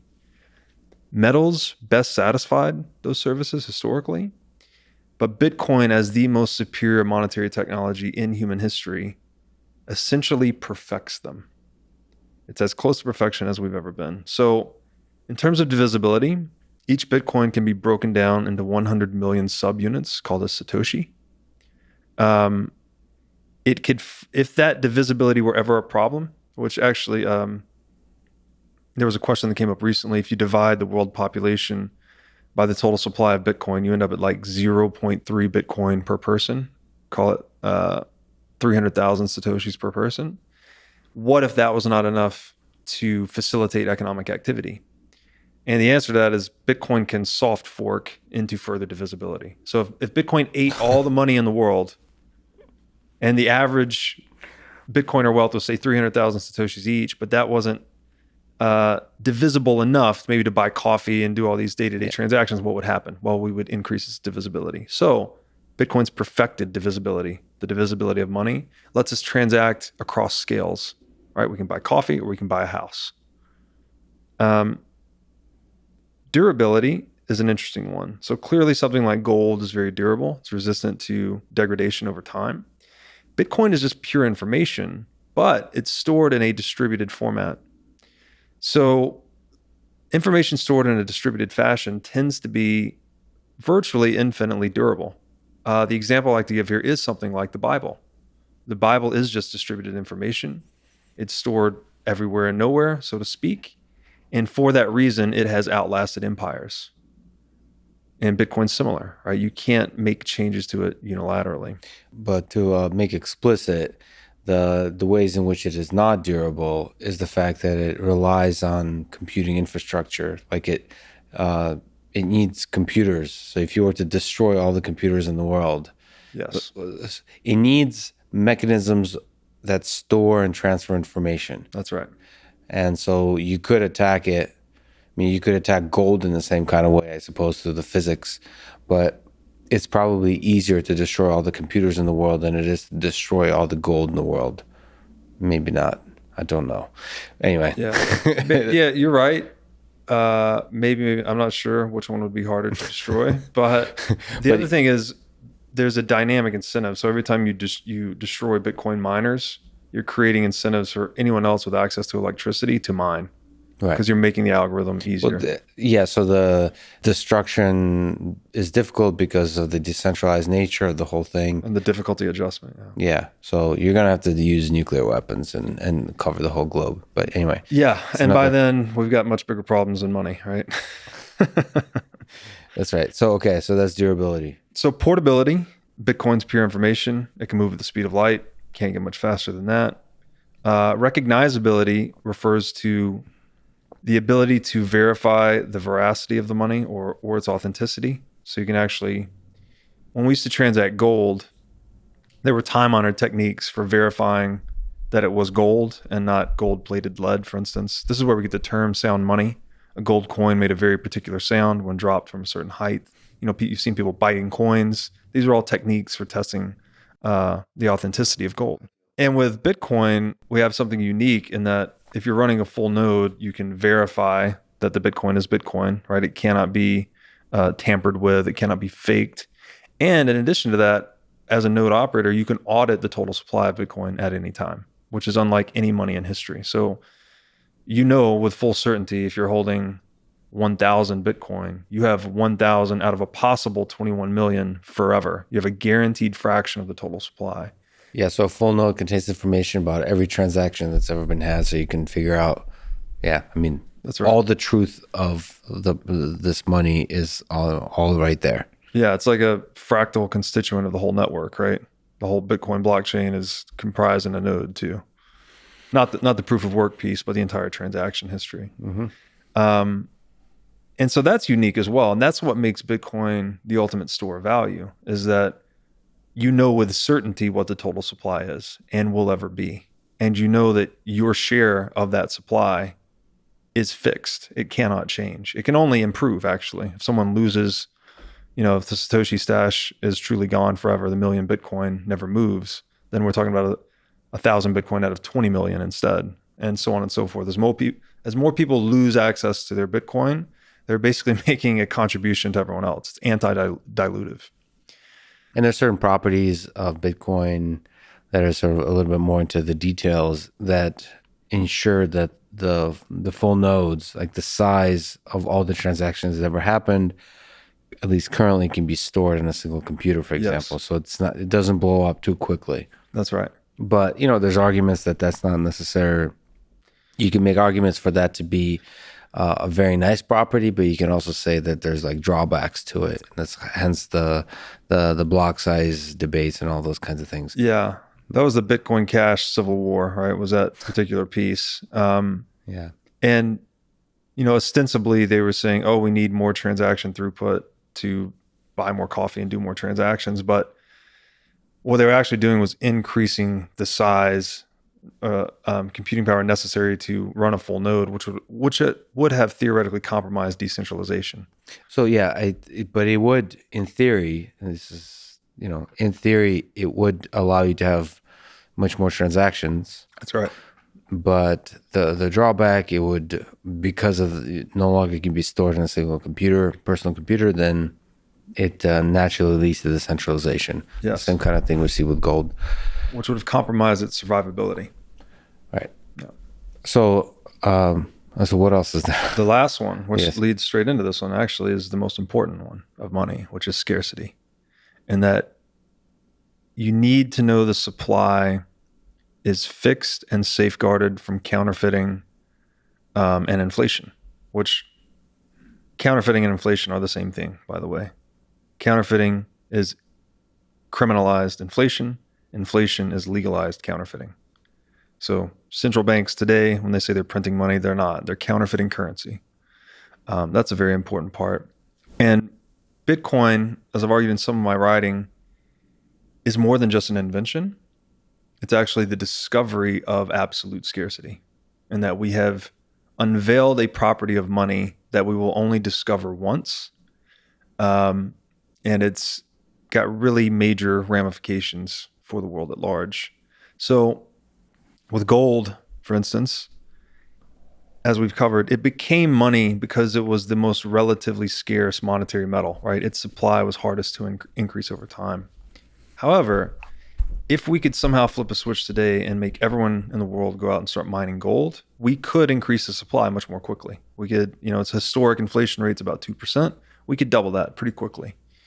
Bitcoin, it is not possible. So no matter how much effort and energy and capital and operational expenditure we pour into the mining network, we cannot deviate from its fixed and diminishing supply curve from between now and the last Bitcoin being mined in 2140 because of the difficulty adjustment. It's adapting to human action, actually. So the harder we pursue it, the more that it recedes, and then the less we pursue it, the more available it makes itself.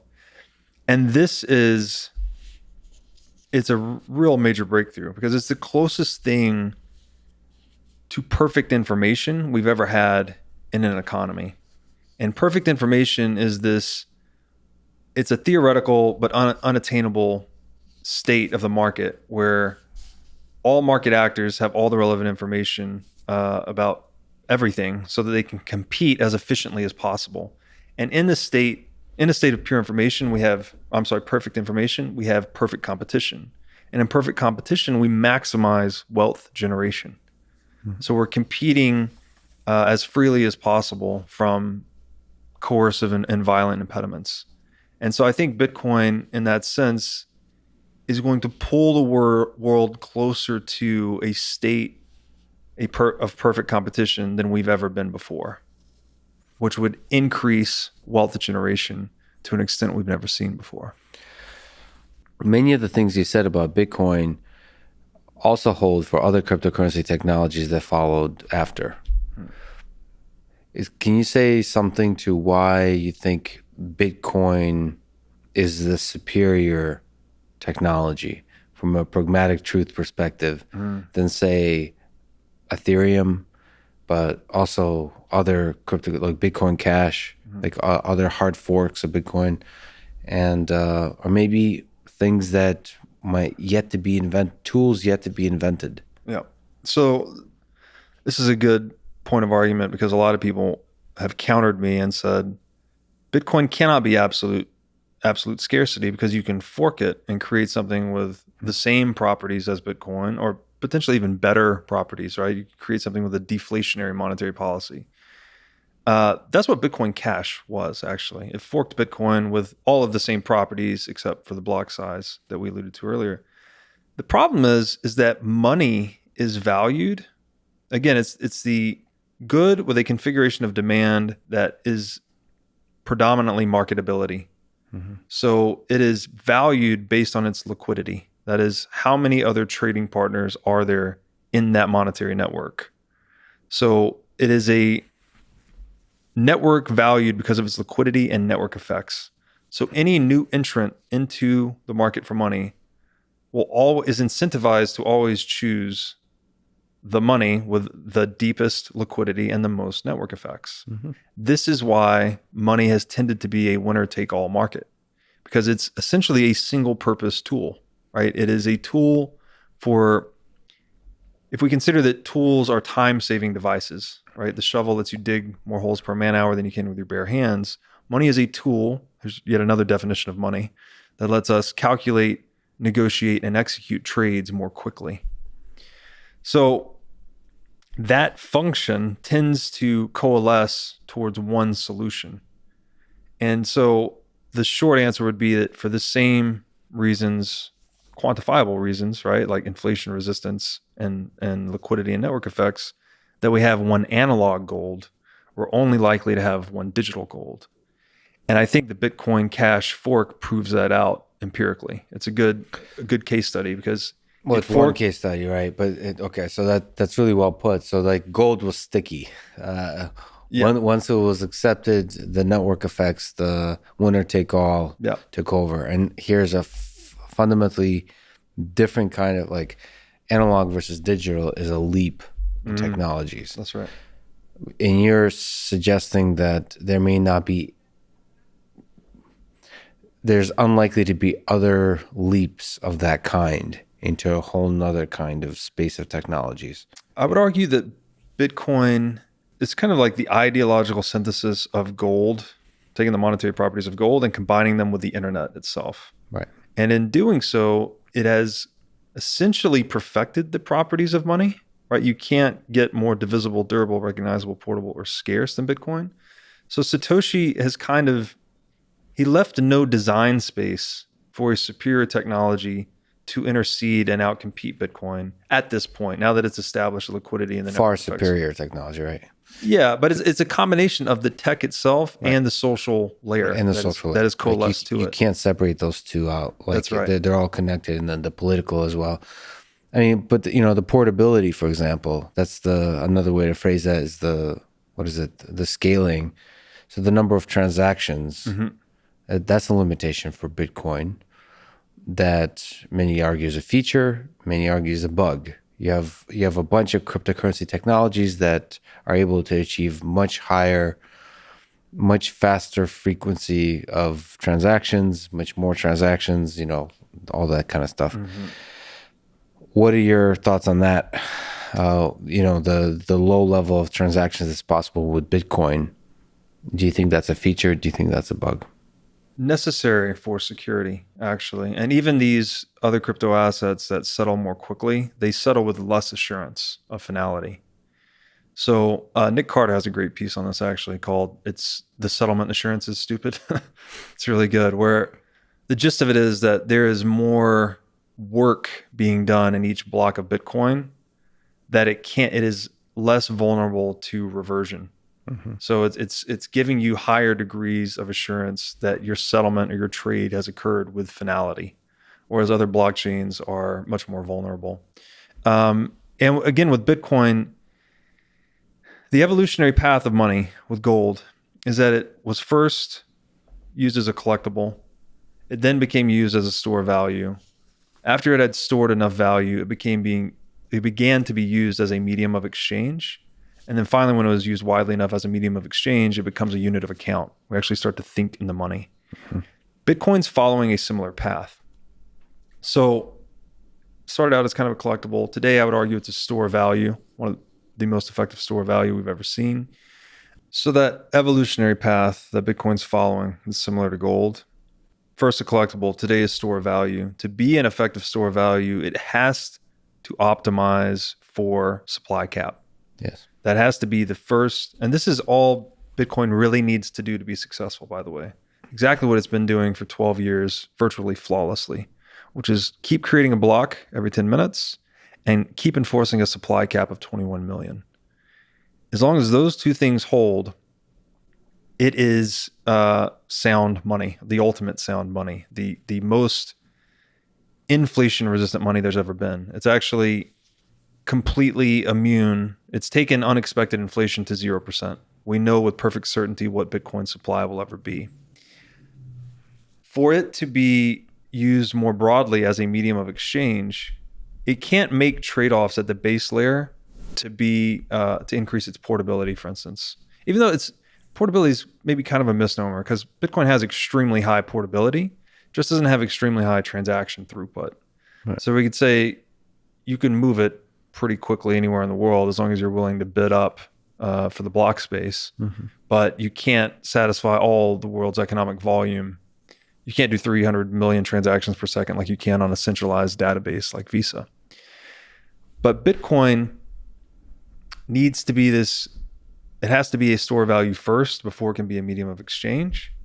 So it has to protect the supply cap first before making any trade-offs for that. And I would argue that that's why Bitcoin is so rigid, is that it's optimized for survivability and optimized for that supply cap. And it's pushing experimentation and other features that would increase its transaction throughput to higher layers.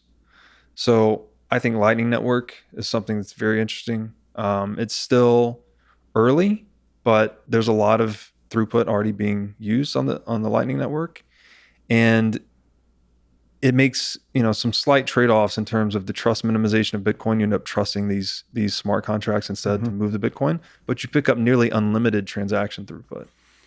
So that's how biology evolves. That's how the internet evolved. It evolves in layers. So I think Bitcoin, you could sort of conceive of it as the latest layer to the internet. And it's one that preserves this store value property better than any asset we've ever had. Let me ask sort of a critical question of, if you're wrong about your statements about Bitcoin, you find out years from now that you were wrong, what would that look like? What would be the things that make you realize you were wrong? Likely ideas or crazy out there ideas? Do you think about this kind of stuff? All the time. Because you speak very confidently about Bitcoin. And one of the things, let me put it this way. I think certainty, I feel like that's like a Stoic statement. Certainty leads to ruin, something like that. Like certainty, I think, is an antithesis to progress often. And especially in your writing, but this is true for the Bitcoin community, there's a certainty about the Bitcoin. And that makes me very skeptical, no matter how good the ideas are. Whenever things are good, this might be the Russian in me, I think like, what are the ways this is going to go wrong? So what do you think are the ways this might go wrong, or you're wrong in your conception of what Bitcoin is? Yeah, so science evolves via negativa, meaning that we're not proving hypotheses, and that's what becomes the body of science. Science is whatever is left over as we disprove hypotheses, right? Whatever we can empirically, through experimentation, disprove gets discarded, and whatever remains, whatever theory remains that hasn't been disproven is science, effectively. This process is similar to market actors zeroing in on a store value, right? They're experimenting with different forms of storing wealth across time. Some do better than others, and eventually everyone ends up on the one that is best. That's what gold was. In terms of understanding Bitcoin, I look at it as a similar approach. And then that is the main question I'm asking myself is, how do you stop this thing? How do you turn it off? How do you end it? If you're a nation state, particularly, who has the most to lose in this transition, what is the attack vector by which they neutralize Bitcoin? I mean, that is the $250 trillion question. And, I've spent 5 years thinking about this thing very deeply. I've read everything on monetary history I can get my hands on. Um, the general thought of how it is stopped, and this is the snag point that a lot of people get to in their explorations down the rabbit hole, is they just say the government will never allow it, and that becomes kind of their bottom. It's like, all right, Bitcoin's interesting, it's superior money, blah blah blah, but the government will never allow it. And they say, Was Ray Dalio, did he say that? Dalio is currently stuck there. Yeah. So Ray Dalio said that Bitcoin seems to be too promising. Yeah. If it is in fact as promising as it looks, governments are going to, I don't forget what the exact quote is, but not allow it. Ban it. Yeah. Governments will ban it. So how do you get Ray Dalio unstuck from your perspective? Well, and how do you get unstuck from that idea that how do you prevent governments from stopping a thing that threatens centralized power? Well, Bitcoin is an idea. So governments that are really good at fighting centralized threats to their power, right? Whether that's a currency counterfeiter or a competing nation state or a business they don't like or an individual they don't like, they can kill them, they can throw them in jail, they can use any number of coercive or violent tactics to suppress it. But how do you point a gun at an idea? How do you coerce an idea?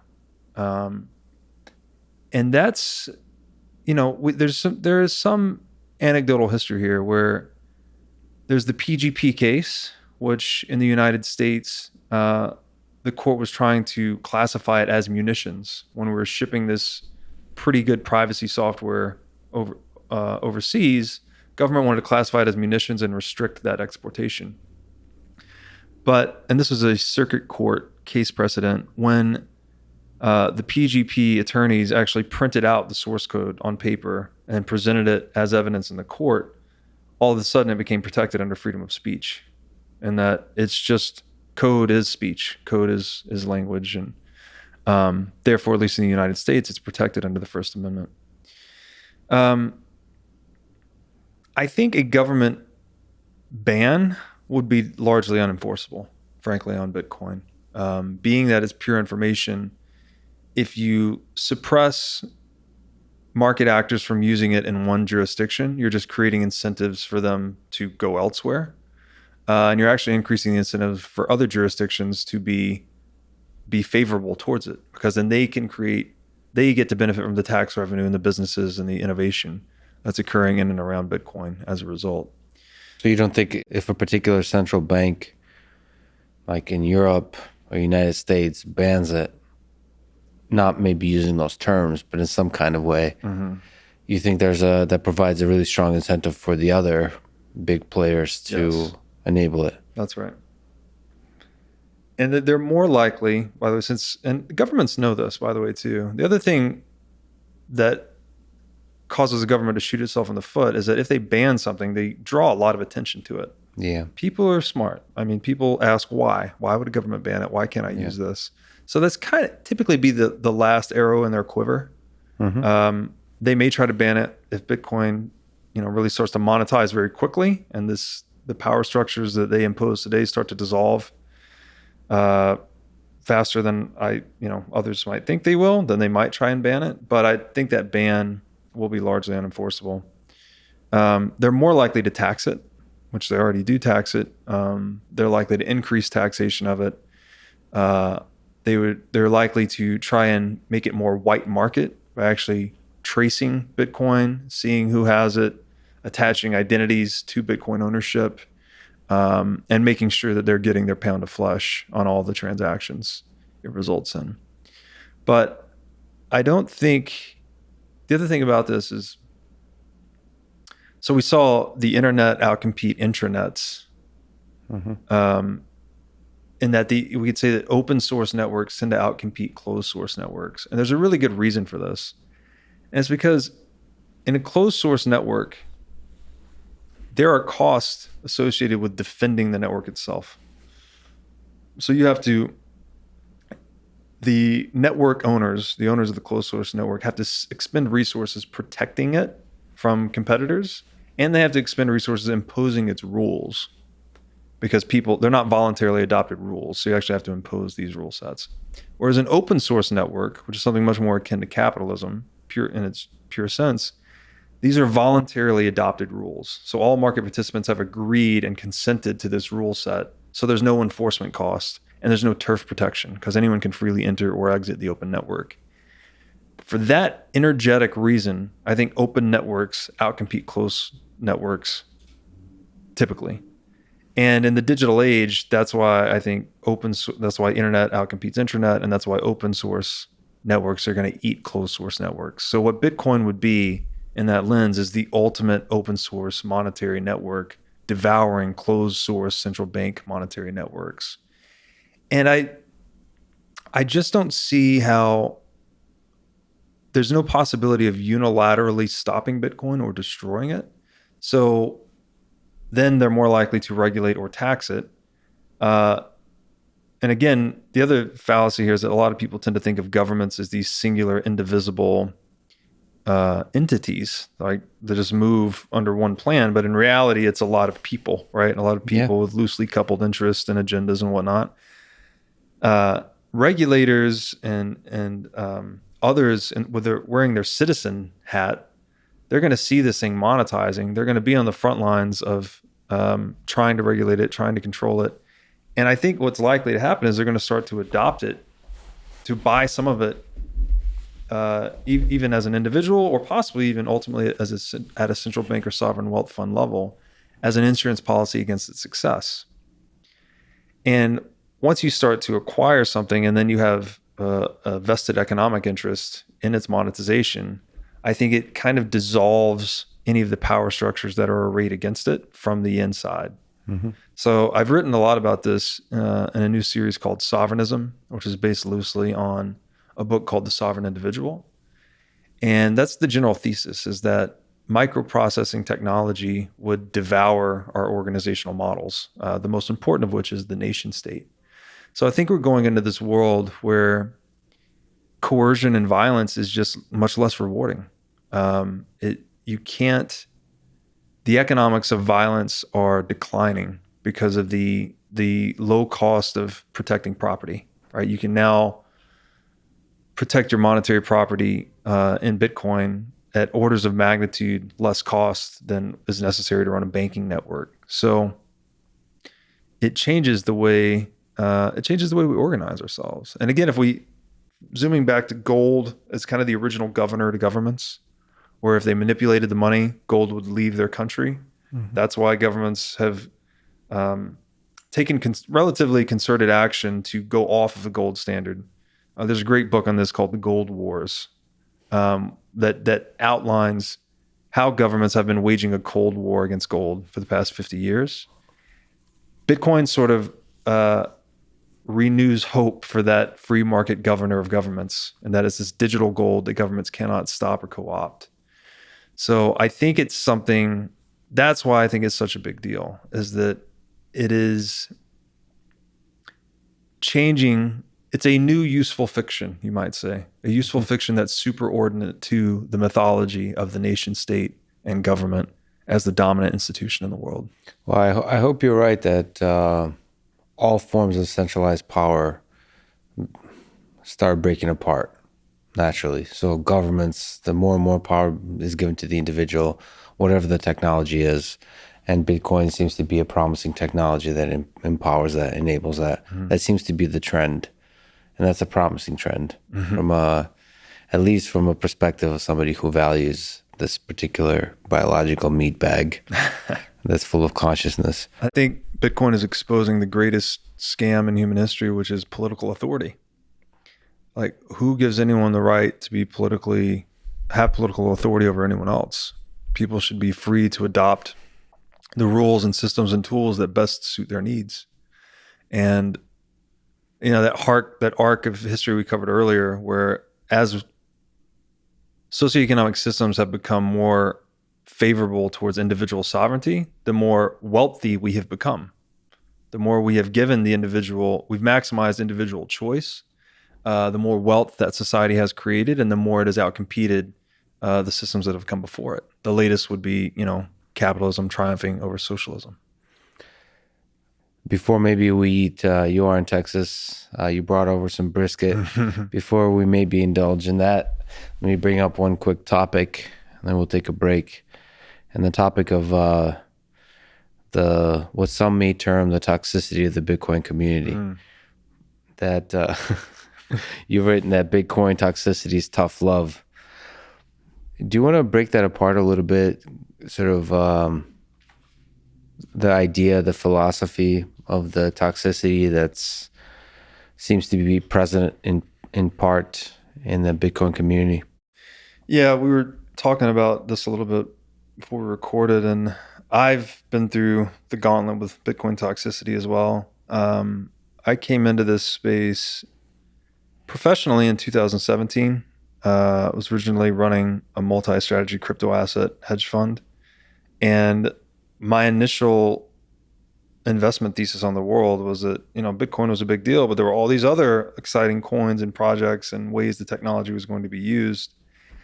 And that view of reality met this I guess you could say as an ideological immune system, this Bitcoin toxicity, and that it's kind of a filter that's trying to catch bad or useless or even scamming ideas that this space is very well known for.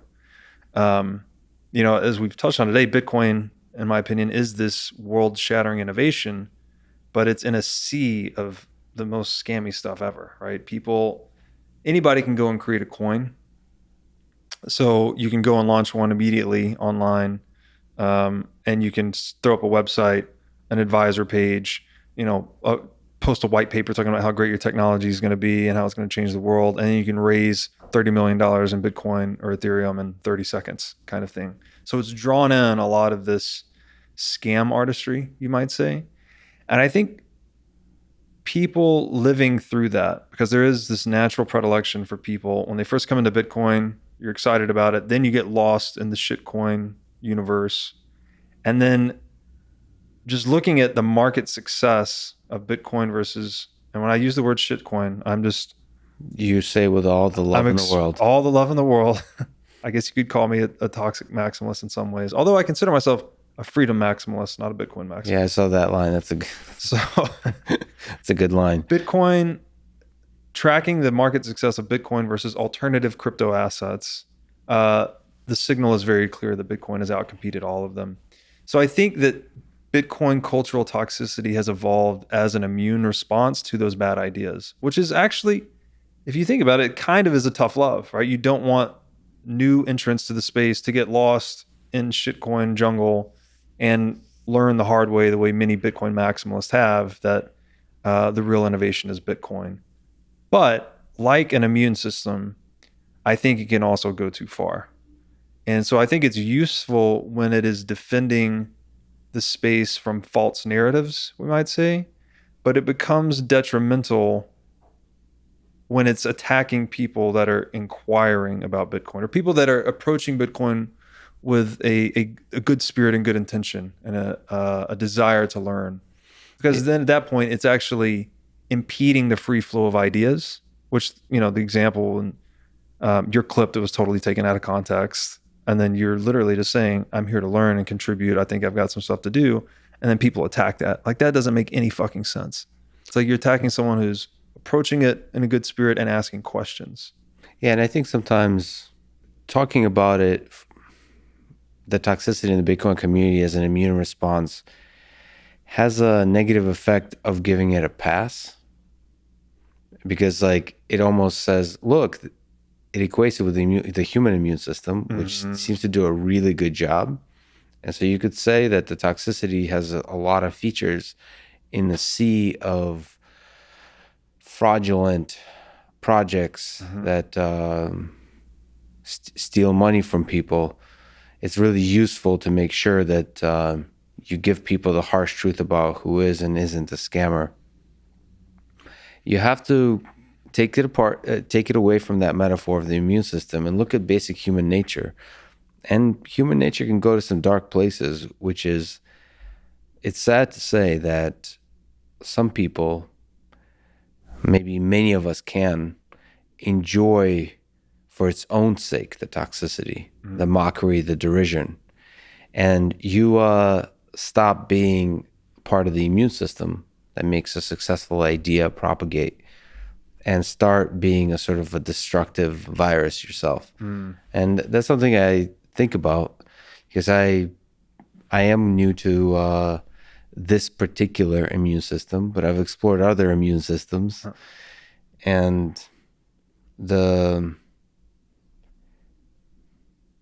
I think you understand this world much better than me, but I tend to prefer sort of love as a mechanism for spreading ideas, to err on the side of love and kindness, and almost like open-mindedness in a way where you're constantly lowering yourself in the face of other ideas, constantly questioning yourself. But I think I understand that that might be more applicable in certain contexts, like maybe in the space of science or something like that. But in the space of Bitcoin, as it currently stands, there's so many people that are trying to scam others out of their money that the kind of harshness required is different. Nevertheless, I do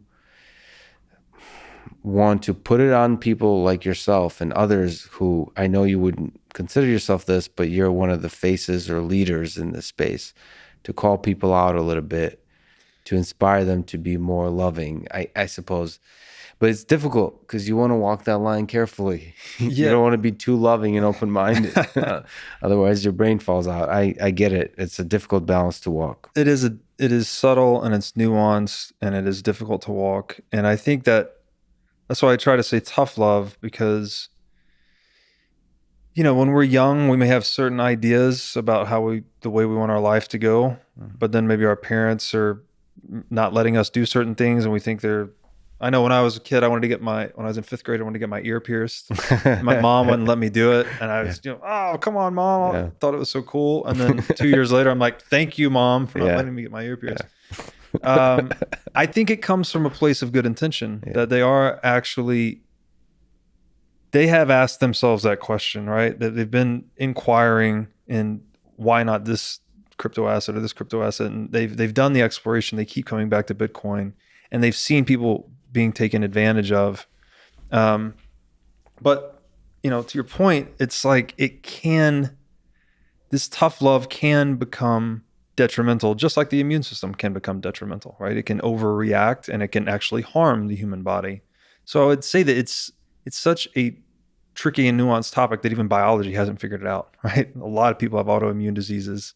And then there's the other thing that we have this natural, I agree with you about love. I think love is like the deepest value. That's a whole nother philosophical thing, but we're biologically programmed to pay more attention to things that are adversarial or harmful, right? Mm-hmm. That's part of us protecting the meat suit, so to speak. So there is some maybe better delivery method by being a little bit toxic to really get the point across. Mm-hmm. Like, hey, don't get lost over here. These things can hurt you. Really try to focus on Bitcoin. But the toxicity of that message, I guess it increases its ability to penetrate the individual, but it can also go too far. So it is it's interesting, but I almost to push back a little bit. Toxicity is a funny word. I think maybe another way to say it is I brought up like Christopher Hitchens, and somebody who, like, okay, you might say is toxic or something like that, because he's basically an intellectual powerhouse who's also a troll. So he's constantly, it's like guerrilla warfare in the space of ideas. He's very harsh in his disagreements and criticisms, but it's done with incredible grace and skill and poetry. So we could use more of that. We could use more of that. So toxicity, just like these are just words. They can mean a lot of different things, but disagreement doesn't have to be done with love, but it should be done with skill if it's to be effective.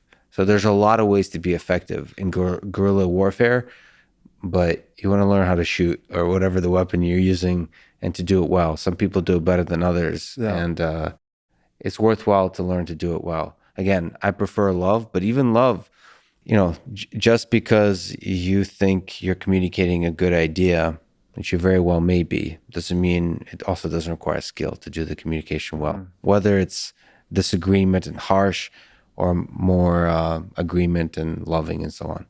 Yeah, I think very fundamentally that all of our decisions, we alluded to earlier that every decision is an expression of value, right? Every action we take, they ultimately come from fear or love. Fear would be something much more in the biological domain, where it's like we're trying to protect ego, we're trying to behave selfishly. This is the domain of sin, I don't know all the sins: gluttony, greed, sloth, wrath, lust, pride, envy. Like these are all selfish behaviors. Whereas something like love it's morally superior in that it's more selfless. I don't know that we can properly define love with words at all, but I would say maybe like selfless action could be kind of a generalization of it. And in that way, it is really hard. To your point, it's hard to love in a world that has a lot of conflict that might make you fearful if you're really focused on your meat suit. But if you're focused on the bigger picture and you're focused on others and legacy and life, that there is a way to do it. And that's why I actually think Christ, that is the highest moral aim, right? Mm-hmm. He met all of the vitriol in life, betrayal, hate, violence. He met it all with love, and he met it with compassion. And that's why, like, regardless of if you believe that he actually lived or any of this, he is symbolic of the highest moral consciousness possible. And, Carl Jung would say that was a suitable alternative to psychoanalysis, was actually setting your moral aim higher and striving towards it diligently. So, I agree completely. We need more of that in the Bitcoin space. We need more of that in the world, frankly. In the world, yeah. And these things, they're all intertwined. We touched on the beginning that all of us get to decide, but the world does influence kind of if we adopt fear or love. But it takes, it takes good systems, and it takes, I guess, good leaders to set an example. Yeah, I do believe that there's like individual people can have a ripple effect. Mm-hmm. So that's what I try to do, sort of embody I'm just one ant. Yeah. But one of the things I have faith in is, I'm trying to do that more. I know this is a podcast, but I'm trying to do less talking and more doing. I've been disappointed in myself, if I'm being honest, how much talking I've been doing, as opposed to, like in my own private life, I live the thing I talk about, but I also haven't created much, and I believe in the power of individuals that create stuff, like create an idea. Yeah. Through those individuals that try to create something new, the world progresses. And hopefully there's more and more of those people. So we mentioned kind of people who, what the Bitcoin community might call scammers. I have a lot of passions in my life that I focus a lot of my attention to. Bitcoin doesn't happen to be yet one of them. Bitcoin and cryptocurrency, Glad you said yet.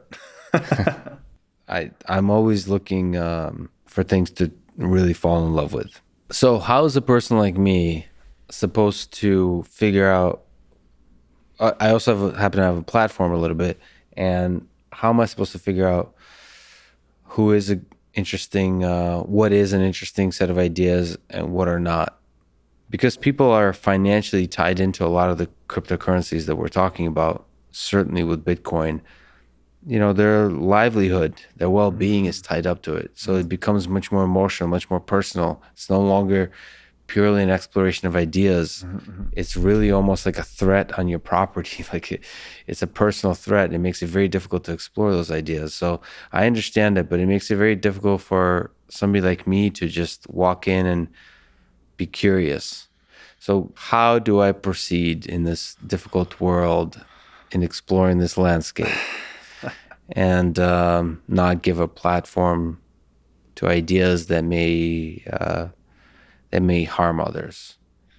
I guess first I'd like to commend your forthrightness about this, because I don't think many people try to walk that line necessarily. People, again, kind of the territorial imperative, they'll put whoever on that will help expand their reach. Oh yeah, that's true. I don't, or say whatever needs to be said to expand their reach. So I think you're coming from a good place. I'll say that.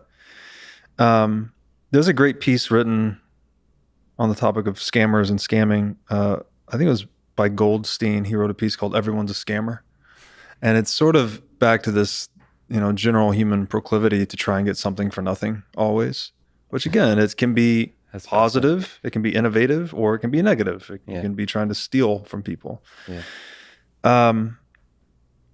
That might be, I think that's a useful piece just to kind of see the crypto world through that lens. And that's how Bitcoiners are thinking all the time. They are by nature adversarial thinkers. So they're trying to minimize the need for trust in any situation and maximize verification.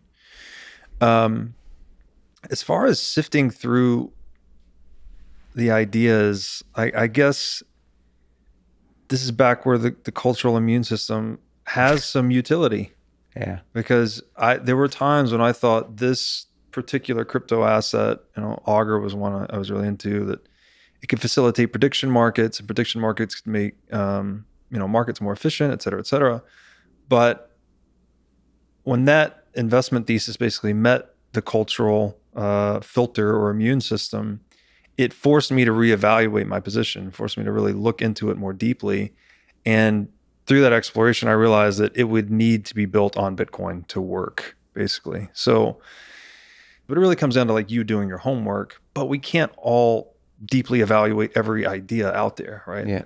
One of the things I struggle with Alex Jones, for example. Had dinner with him.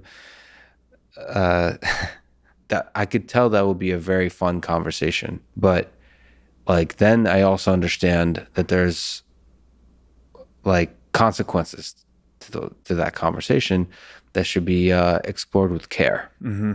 And so you need to take on the responsibility of being a chef of the pufferfish and all those kinds of things. That said, just like you said, it's very difficult to know this ahead of time. Mm-hmm. And I will probably make mistakes. And that's a shitty thing to have to live with, that I'm going to make mistakes, and some of them very large. Like, yeah, I mean, I can imagine a bunch of different ways. But all we can do in this world is once we make the mistakes, we acknowledge those mistakes. Yes. Learn. And also, I have to put this on the rest of us, that you don't take one thing that a person did and then burn them at the stake for it. That you realize that we all make mistakes, that a particular mistake does not make the person. And, this applies to taking stuff out of context over, hundreds of hours of talking, but it applies to actual, like, in context, big mistake. Mm-hmm. Okay. So what if I murdered somebody at some point? Just give me a break. No, there are some things that are too far, of course, but in general, we need to give each other a chance. Yeah. But I walk with a heavy heart, knowing that I'll probably make a mistake, especially one that I didn't mean to. That's the one that worries me most. Well, this is human nature. Like hamartia, to miss the mark. That's the root word of sin. Like, we are sinful by nature. We can't help it. There's no way, again, pain is information, right? There's no way to learn other than trying, failing, learning. And then you put yourself in better formation, right? Formation to better deal with it next time. So I hope, I don't get the sense that you're actually afraid of or of making a misstep. Like, I think you're just maybe disappointed's a better word. Like, you're going to make the mistakes. Yeah, that's exactly. That's right? a much, much better word. But we have to embrace that. Yeah. That's the only way it's the only way we can advance, is that we're dealing with an incomprehensible reality. All we can do is throw spaghetti at the wall and see what sticks. Yeah. And in that process, we're all, inherently going to hurt ourselves and hurt others. And that's where love and forgiveness come into play, right? And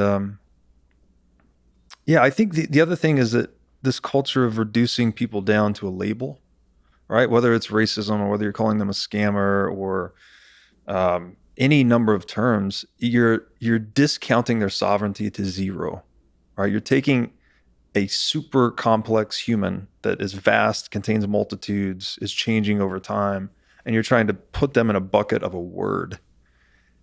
And that is just, I think, a cognitive fallacy. Like, that's not only going to hurt the person that you're, winnowing down to a word, but it's also going to hurt you. And it's going to, in your attempt to decomplexify reality by assigning this person to a term, you're actually going to create bad outcomes for yourself because you're not going to understand that person. I do also think there's a failure of our social media technology that incentivizes that kind of reduction to a label. It's just the viral nature of that reduction. So it's not only do we humans naturally do that, our social media platforms make that easier, more fun, more effective to do that at scale, the mass hysteria. So I think there's actually like technological ways of adding friction to that. Yeah, I wonder, I mean, I agree with you that it's social media is an amplifier to our this natural way of dealing with one another.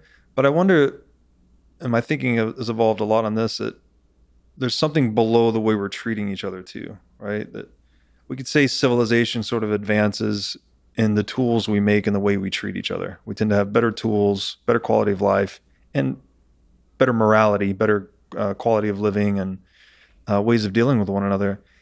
And I think that when you corrupt the money, that it really does push us the negative direction, pushes us away from, again, encouraging or magnifying scarcity artificially causes us to be more divisive. When things are more divisive, we tend to be less civilized, less nuanced, more, black or white, or this or that, or you're this, or you're label A or label B. So I really think, and this is a harder one to unravel, but I think if we can fix the money, right, which again is the base layer operating system for human moral action in the world, that it has downstream effects. So we'd actually maybe start to treat each other a little better on social media, despite the fact that it enables this faster communication. That's interesting. So perhaps fixing like social media, as I've been thinking about, is treating the symptom, not the cause. Yeah. That is the Bitcoin rabbit hole in a nutshell, is that, they say fix the money, fix the world. You keep tracing these different social malaises or technological difficulties, lack of innovation. Weinstein's entire Portal podcast, something went wrong in the early 70s. We went off the gold standard in 1971. And there's a great website, WTFhappened1971.com, goes through this whole gamut of socioeconomic data that's completely gone askew since the early 70s. Yeah, you had this whole video. What do you think about Eric Weinstein and Bitcoin and the gold standard? And does he? I actually haven't heard him talk about his thesis about the 70s in connection to the going off of the gold standard. Yeah, what are your thoughts there? What are your thoughts about his general relationship with the Bitcoin idea and the community? Yeah, the first exposure I had to Eric was his first episode with Peter Thiel.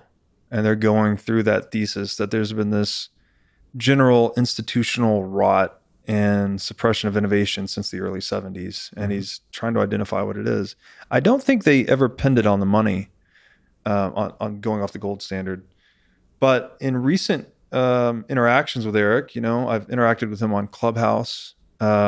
We recently released an episode of the show I did with Chris Espley, and it was titled Dear Eric Weinstein. So we're going through his worldview that he's expressed in the portal and tying it back to the money in different ways. And he's engaged. Eric retweeted the show. We've exchanged some messages. He's been very open-minded.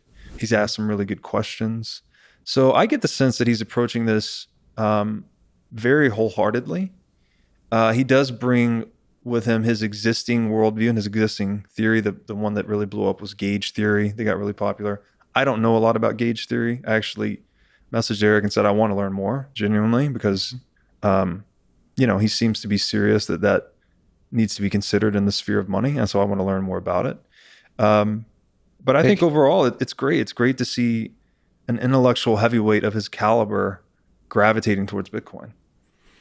Yeah, he has some gauge theoretic conceptions about the world broadly, but also about economics, which ultimately boils down to just a set of mathematics, which allows you to more effectively reason about the world. And he has a certain set of views there.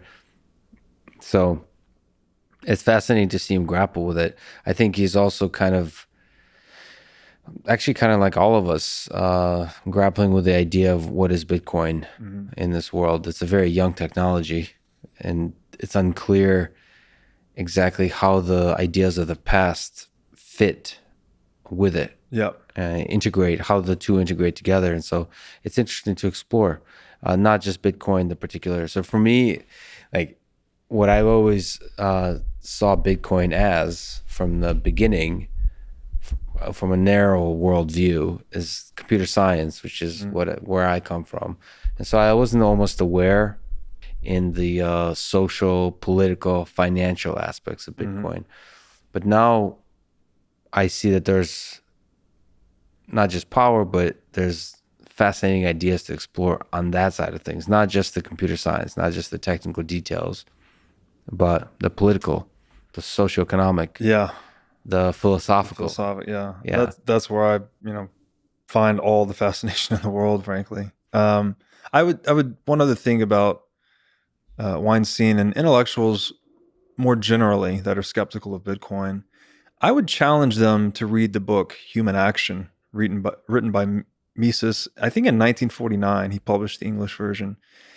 It's essentially the Bible of Austrian economics, and I think Austrian economics is a noticeable gap in most modern intellectuals' worldviews that it's not taught in school. I mean, I have a master's degree in accounting and finance. Studied a lot of economics in school. There's not one peep of Austrian econ. The elitist Robert Breedlove talking about all the degrees he has. I was a CPA. But that curriculum that we get in college is noticeably deficient in Austrian economics, and I think there's a reason why. Right? It's heavily government influenced.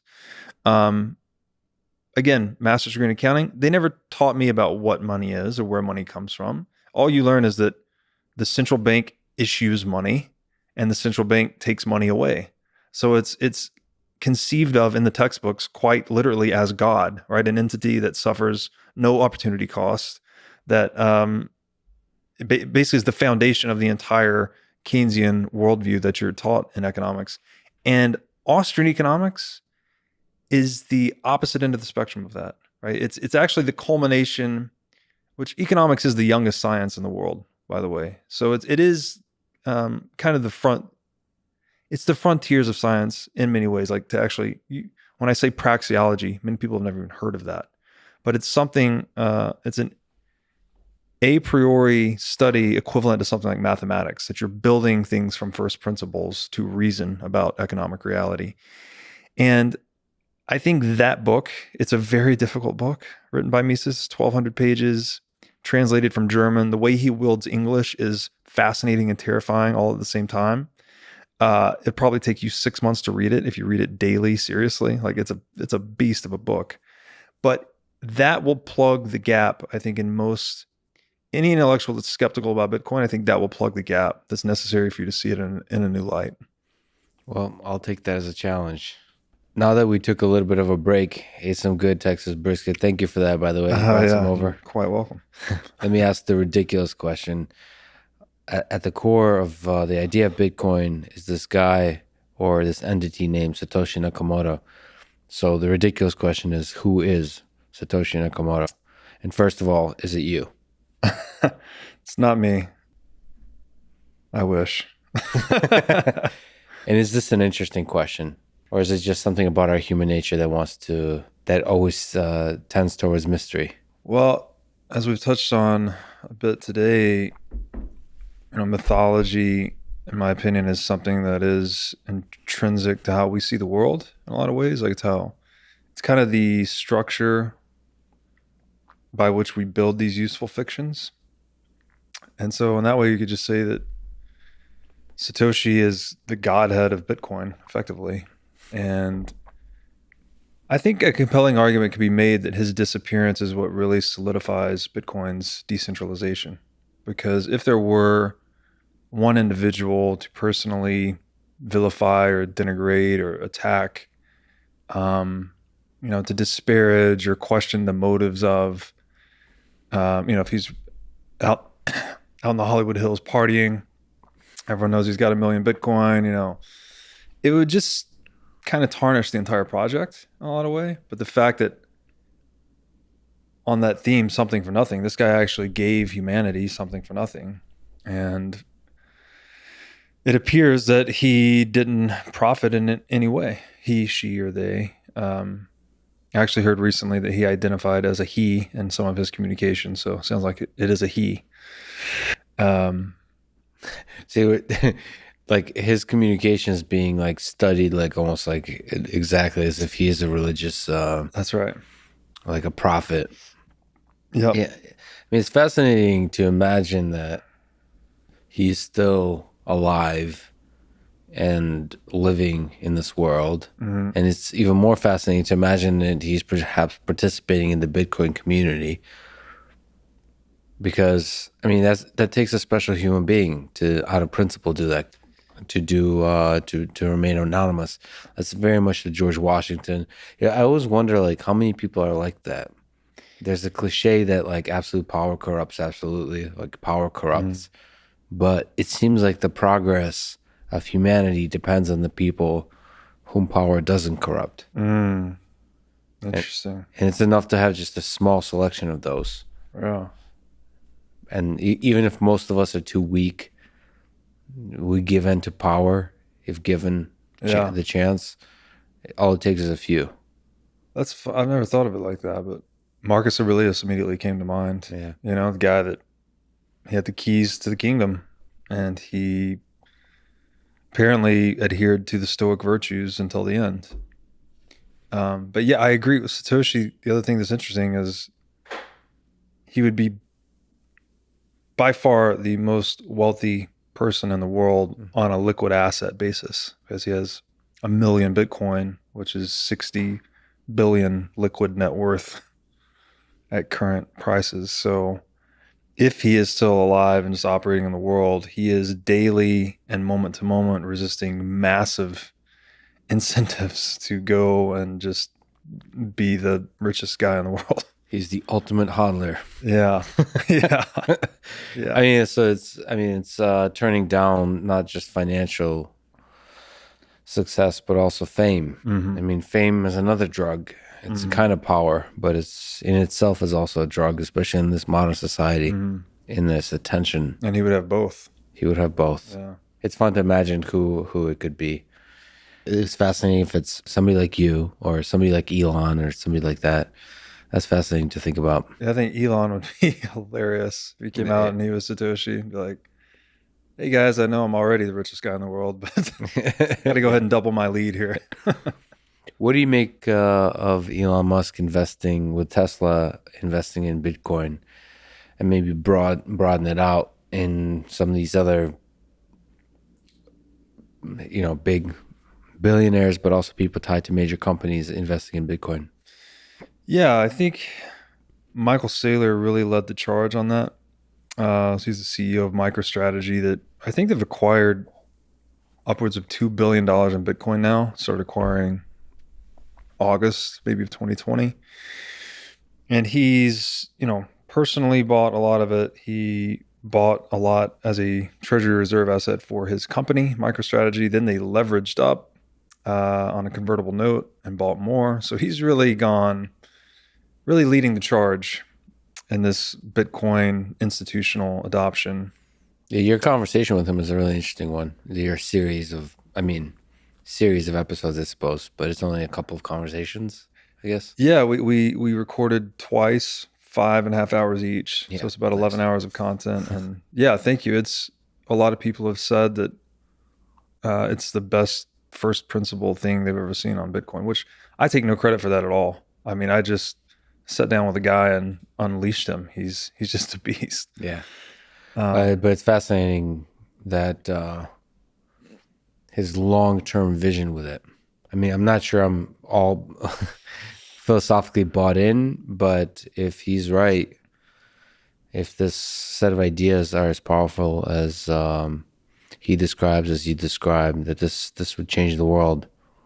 Which, as you say, it's funny that a company like MicroStrategy might be the company that has the biggest macro effect on our economy, on our world. Yeah.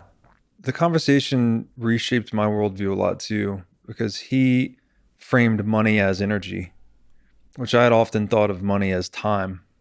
And it explored those connections a lot in my writing, but looking at it as energy, and then his supposition that the purpose of life is to basically channel energy across space and time. So we're just trying to figure out how to channel more energy across space and time toward the satisfaction of aims. And his definition, or his answer to that question, what is money? Is that money is the highest form of energy a human being can channel. So it's a claim to all other forms of energy we can manifest in the world. And that just completely reshaped how I see it, brought in this whole other side to my intellectual explorations of money. Can you elaborate on that a little bit? So I understand money is time, which is in itself a really powerful idea, but money is energy and channeling energy. Can you break that apart? Yeah. So I guess definitely have to check out the whole series to really get his perspective, but I'll do my best to condense it. Life itself, all forms of life are, they're dependent on energy, right? Energy fuels everything, fuels life and action and motion and all of that. And we could say that maybe like a plant is harnessing solar energy and then reallocating that into growth. So its aim is to grow towards the sun, right? So it's allocating energy towards its goal of harnessing more solar energy, kind of thing. So, and humans too have evolved to figure out how to harness energy in different ways to satisfy higher and more complicated aims. So the original energy network that he referenced was fire, right? We actually learned to wield fire as a tool in and of itself. So not only are we learning to channel energy, but we actually learn how to isolate energy as a tool in and of itself. And so we went into that, how harnessing fire had changed human beings. And actually, this is one of the earliest examples too of a coevolution between tool and our biology, because when we developed fire, we developed cooking. And cooking is, you can kind of think of it as pre-digestion in a way. We're liberating these macronutrients or making things that otherwise would not be digestible, edible. And it increases the efficiency by which we extract nutrients from food. That's what cooking does. So when we figured out cooking, we liberated all these digestive resources that were reallocated towards higher cognitive development. So there's this evolutionary path between figuring out fire and us becoming smarter, which was interesting. Some other early examples he went into were missiles and hydraulics. So missiles being, we learn to hunt at a distance. We can't bring down a woolly mammoth maybe with spears and up close and personal force, but we could with spears and javelins and slings and whatnot. And then he went into how we've used water to channel hydraulic energy. So we can basically overcome gravity. We can move, there's theories that the pyramids were constructed using, the blocks were moved using hydraulic energy or using water. Clearly we use like cargo ships and whatnot to move things much more efficiently across water than we could the land.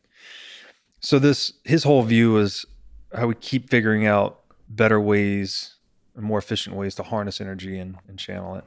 And in that perspective, money has always represented a claim on all other forms of energy. So whatever energy couldn't be channeled towards something useful in the economy historically would go into gold mining. So gold became this residual, this token of the excess energy created by the market economy. And then you could take that token of energy and use it to redeem for any other form of energy or any other products of energy itself. So I guess it's my best approximation of it. And it just really shattered my worldview again, because I'd always thought about it as time. Like, we spend time sacrificing to obtain money that we then redeem for commensurate sacrifices from others, but I'd never considered it purely as energy. And then it also ties back into gold, where there was an energy expenditure necessary to obtain gold. So there's a proof of work associated with obtaining gold that protected its market value, right? So you had to expend, again, if market value of gold's 2,000 an ounce, you had to expend 1,900 an ounce mining. So it kept producers honest in a way. So do you think something like proof of stake, that's more about reputation than an actual exertion, like energy, can work? No, I think proof of stake is inherently centralizing.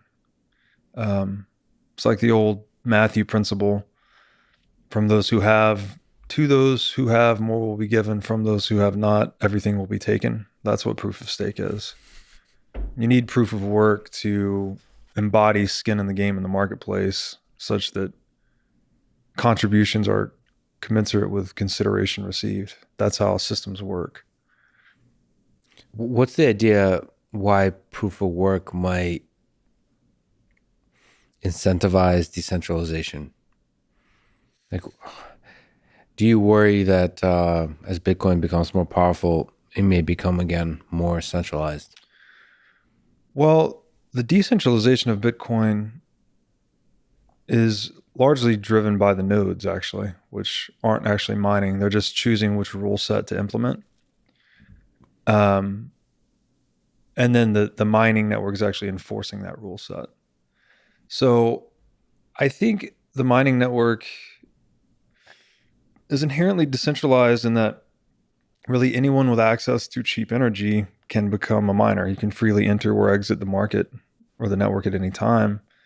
But maintaining the block size at a manageable level is what's key to maintaining node decentralization. This is an interesting question. Who do you think has more power, the miners or the nodes? Because the nodes carry the idea of the protocol, like the specifics. So in some sense, they have more power if Bitcoin is an idea. They're But kind of then, mutually indispensable, though, because there's no security without the miners. So without the miners, Bitcoin is just an idea. And the idea of Bitcoin is maybe existed even before Bitcoin, right? Just sound money. We just say sound money is an idea. But there was no way to root that into thermodynamic reality without Satoshi figuring out not just proof of work, it's the entire composite of the difficulty adjustment, proof of work, one-way hashing, etc. So I don't know. That's hard to say. Hard to disentangle the two. you've talked about money as morality too. How do you think about moral and immoral action in the context of money? There's this great quote by Rothbard, who's a famous Austrian economist. And he says, quote, "To be moral, an act must be free," unquote. And, I think morality, it changes over time, and it has its roots in biology. Jordan Peterson makes the point that even animals have their own sort of pseudo-morality, where like with wolf packs, for instance, if there's a dispute between the alpha males, or I guess between an alpha male and a incumbent, the two males will have a fight basically, and then when it's decided that one has won, the loser will basically roll over and give up his neck to the alpha male. And they do this instead of fighting to the death, because in a wolf pack, they need every wolf so they can go out and bring down, you never know when you're going to need the 20th wolf to bring down the big buffalo the next day or whatever. So they've developed this less than fight to the death social morality to optimize their effectiveness as a wolf pack. And similarly for humans, like our morality sort of emerges through competition and play. Even there are these implicit rules that come into place based on how we're organizing ourselves over time. And with money, it's interesting because most tools we would consider to be amoral, as in, a hammer can be used to build a house, which could be seen to be good, like a good constructive purpose, or it could be used to bash someone's skull, which could be something evil. And that the tool itself is amoral, doesn't have any independent morality of its own. All of the morality is associated with the wielder of the tool. So what's the quote? Like, any tool can be a weapon if you hold it right, sort of thing. Mm-hmm. But money's maybe a little bit different in that when you monopolize money, it's only useful as a tool for one thing, and that's for allocating wealth away from some and to others. So it is the only utility of monopolized money is theft. There's no other, there's a lot of propaganda out there that will say, oh, we need to print money to get out of this disaster or to give to the poor, whatever moralistically camouflaged political aim is being discussed. At the base layer of monopolized money is that it's only useful for taking from some and giving to others. So another way to think about this is that money is a paper claim on the savings of society. So it is just a ticket for redeeming savings, which could be time, could be capital, could be knowledge from any market actor in the world. So it's kind of a list of who owns what, if you will. It's a proxy list. If there's one group that can amend that list and others cannot, then they're basically able and incented to modify that list to their own benefit. And that's effectively what a central bank is doing. So a central bank is determining how much money to create. They're also determining who gets to receive that money first. Mm-hmm. And the first recipients of that money are going to be the beneficiaries in an inflationary regime. So those that receive the money last are the ones being robbed. Those that receive the money first are the ones that are receiving the stolen proceeds, let's say. Mm-hmm. And this has a really corrosive effect on social morality, because if we consider that people's time horizon, which the Austrians call the time preference, the more short-term thinking you are, the more likely you are to engage in selfish behavior, right? If you know that it's all over tomorrow, you've been working your whole life to develop, this business or create this reputation or whatever your thing is, but you just are given the foreknowledge that tomorrow it's all going to end, you're much more likely to go out and just maybe get drunk and party that night because there's no more repercussions, right? Whereas if you know that you're going to live for a very long time, you're much more likely to plan for the future. And money is so we just say that your time horizon is closely related to your morality, right? The longer term thinking you are, the more moral you would tend to behave, the more you would care about long-term relationship building versus going out and getting wasted. And money too impinges very closely on our time preference. And again, time preference is the Austrian term. So low time preference means you're long-term oriented. High time preference means you're short-term oriented, which can be a little trippy for some people because it sounds backwards. But if your money constantly loses value, you are incentivized to become more short-term oriented. You are handicapped in your ability to plan for the future because your money, which is intended to be, here's another definition of money, as an insurance policy against uncertainty.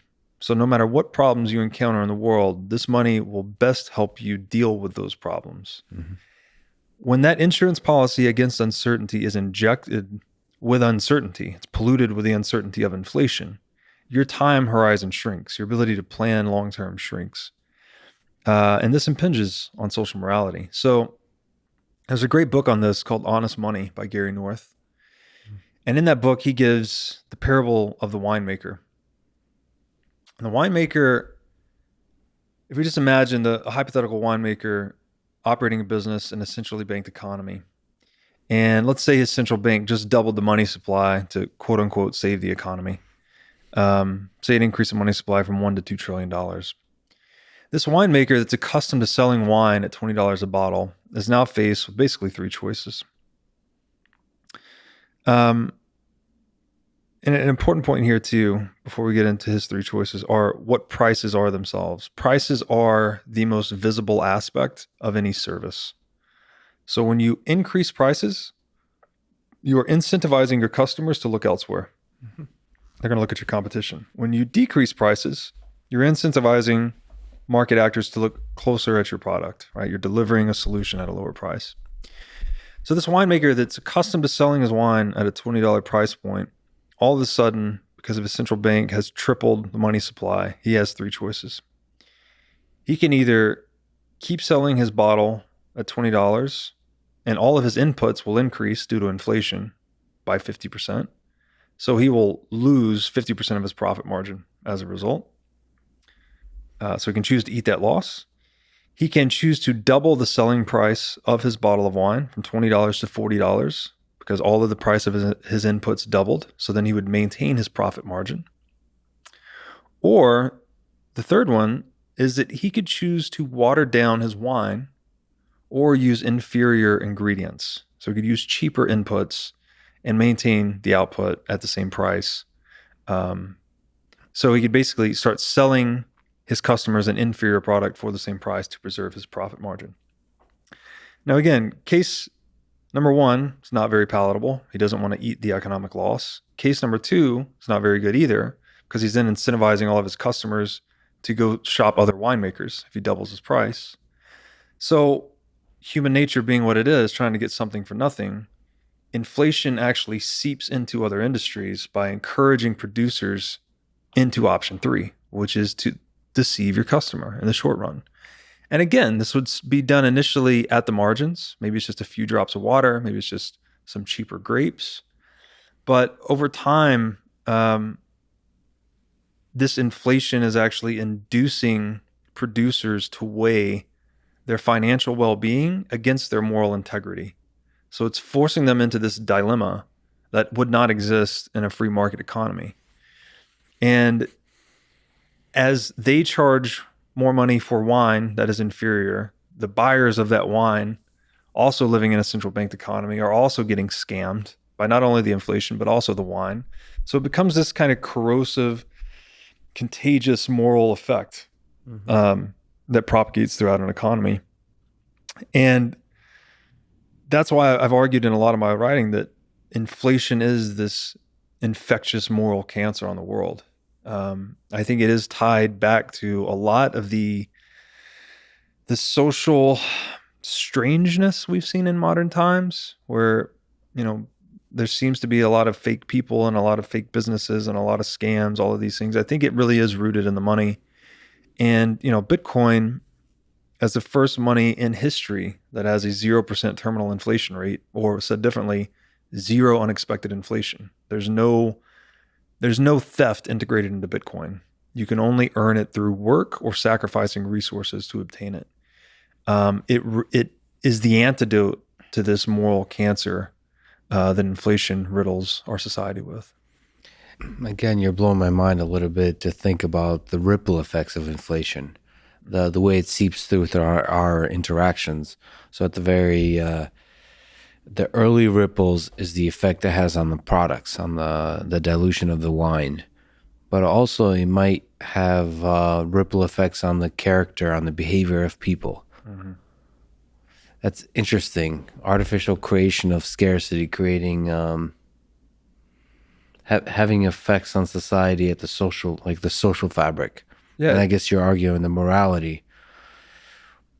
It's perverting free market dynamics, which again, we said free markets generate pragmatic truth. So inflation distorts price signals, which means it confuses capital allocation.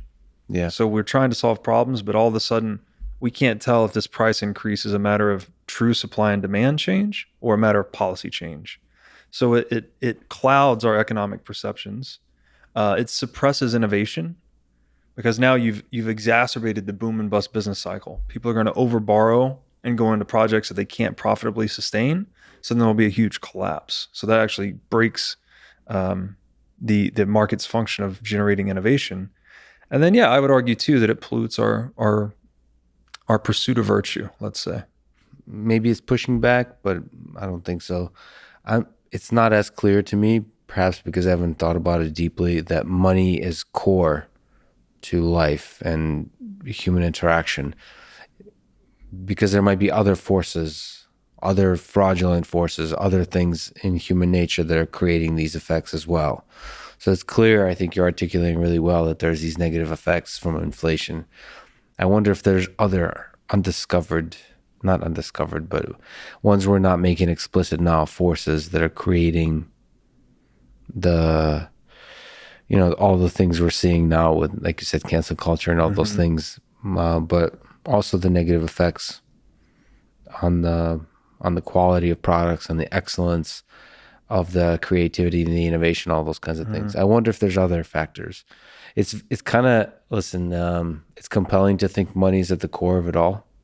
Like if you fix, I forgot what the phrase was. Fix the money, fix the world. Yeah, fix the money, fix the world. That, again, things that sound good, I'm skeptical of by nature. So I wonder if there's other things that are beyond money that are somehow deeply integrated into our human nature. Another one related to money is social cohesion itself. So very simple anecdote for this was the more you increase the inflation rate, social cohesion is inversely proportionate to that. So the extreme example would be hyperinflation, right? Where the money is produced in such excess that it loses all meaning and relevance. So today in Venezuela, there is cash clogging the gutters, clogging the streets, clogging the sewer system, because the cash has lost all relevance. And so anecdotally, we would suspect that, okay, if there's a inverse relationship between inflation and social cohesion, if we could then take inflation to zero, couldn't we theoretically increase social cohesion to its maximum? So another way to say that is inflation is a de-civilizing force, whereas natural price deflation, which would occur in a hard money economy where there's either a fixed supply of Bitcoin or a relatively scarce supply of gold, for instance, that lays claim to an increasing capital stock of goods and services, prices would naturally decline every year as we became smarter. So the market price becomes a reflection of our collective knowledge. So by letting prices decline naturally over time, we can actually induce civilization. But by trying to force prices higher all the time via the central bank, we're creating the opposite effect. So we talked a little bit about the Soviet Union, and I happen to have lived through the collapse of the Soviet Union. And so what are the factors, the causes in your mind to why the Soviet Union collapsed? So definitely a multivariate situation. I think there's a lot of factors. One that jumped out to me recently, again from that documentary that I didn't note before, was that at one point Stalin eliminated, I think, 75% of his intelligence force, which I think when you're competing with another nation state, and intelligence and covert operations are very integral to your survival. I think that was definitely a shot in the foot. But at a higher level, I would say that capitalism and communism were each resource strategies of the 20th century nation state. And they seem, we commonly consider them to be diametrically opposed, but there's actually a lot of commonality between the two.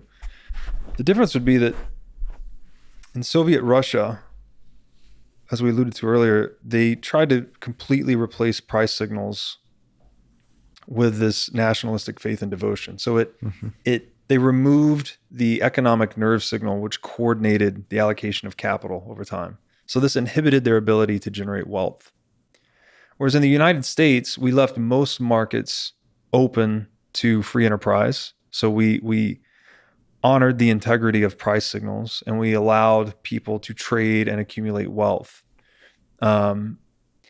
So in every market except the market for money, both markets maintained a central bank, as we've gotten to. So I think in a really big picture standpoint, that's why capitalism outcompetes communism, is because it is able to generate more wealth than communism was, and therefore was able to put financial pressure on the USSR until it reached the point of bankruptcy, essentially.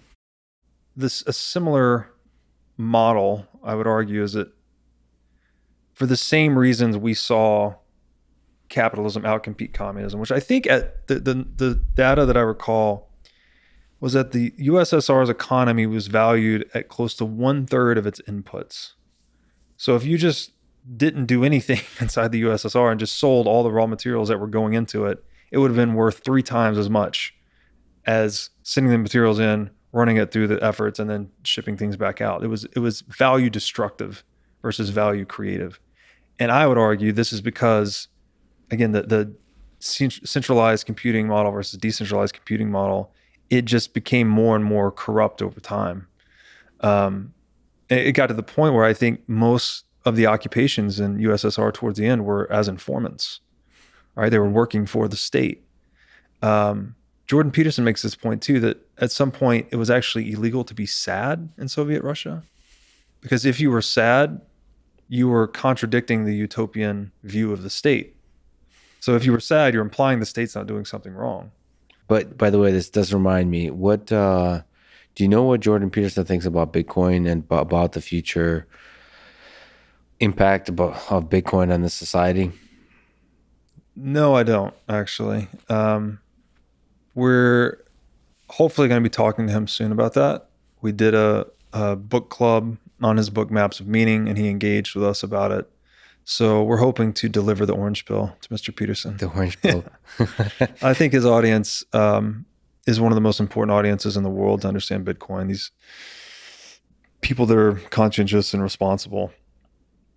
I think they'll quickly understand Bitcoin's value proposition and help elucidate it to the world.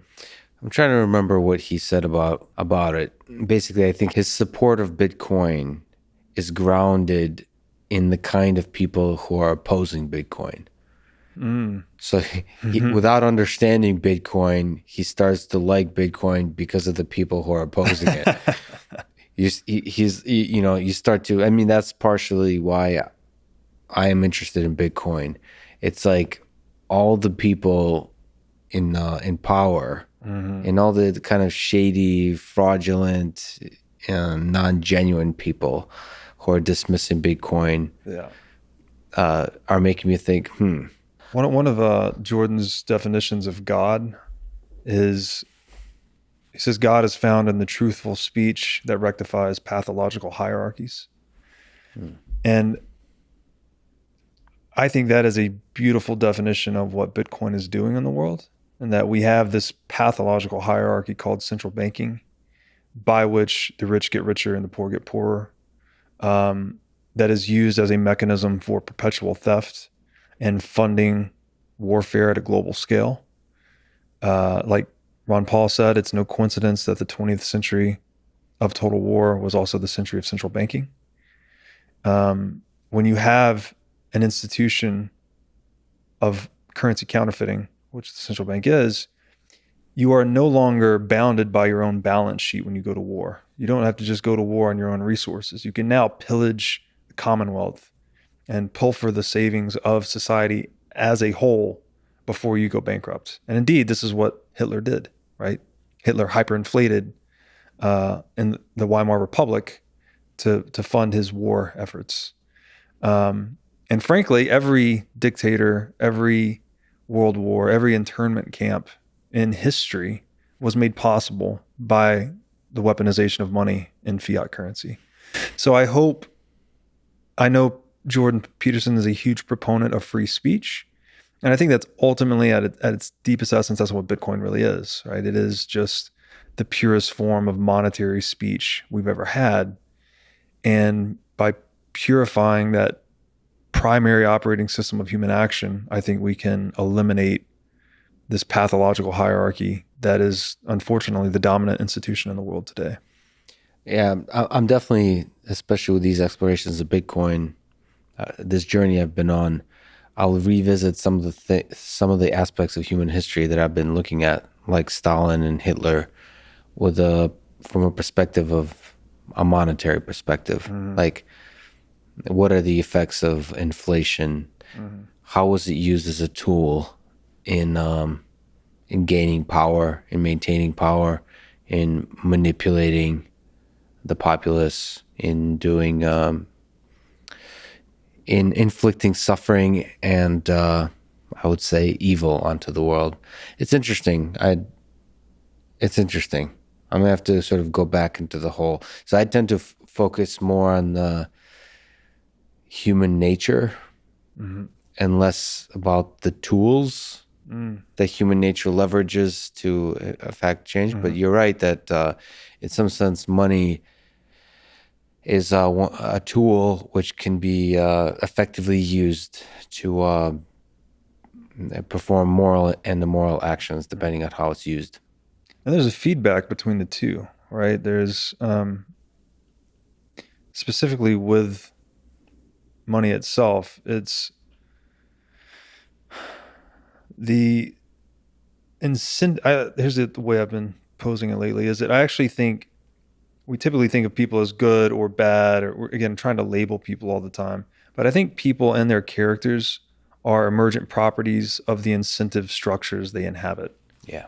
So, what does Charlie Munger say? Don't show me the incentives, I'll show you the outcome, kind of thing.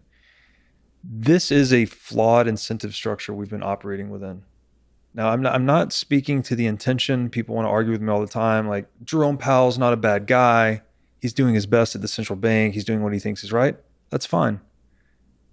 Whether that's true or not, it actually doesn't matter. The intention is divergent from the outcome.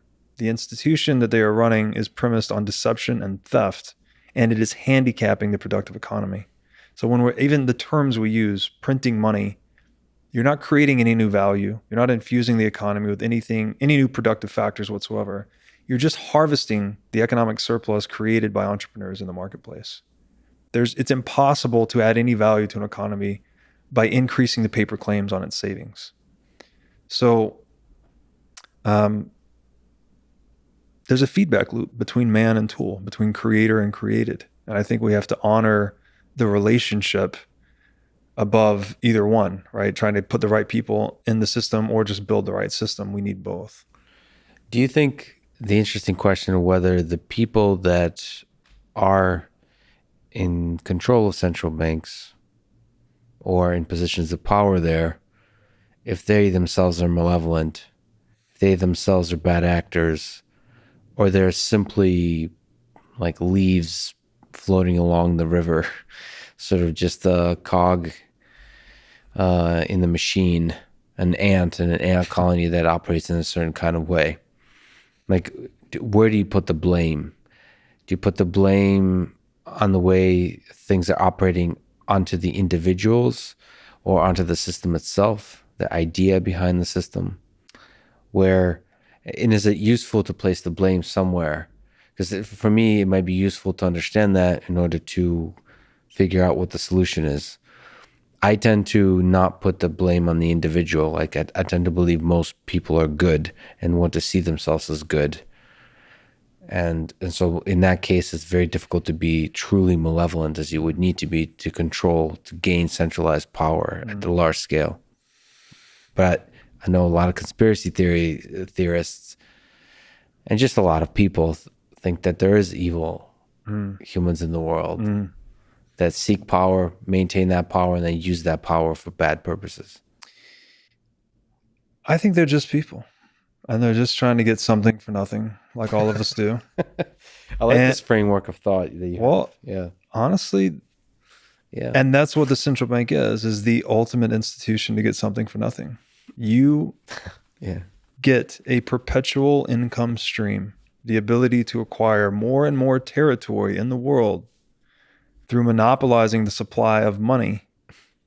And you can literally print money. You can buy your way out of anything and buy your way into anything in the world.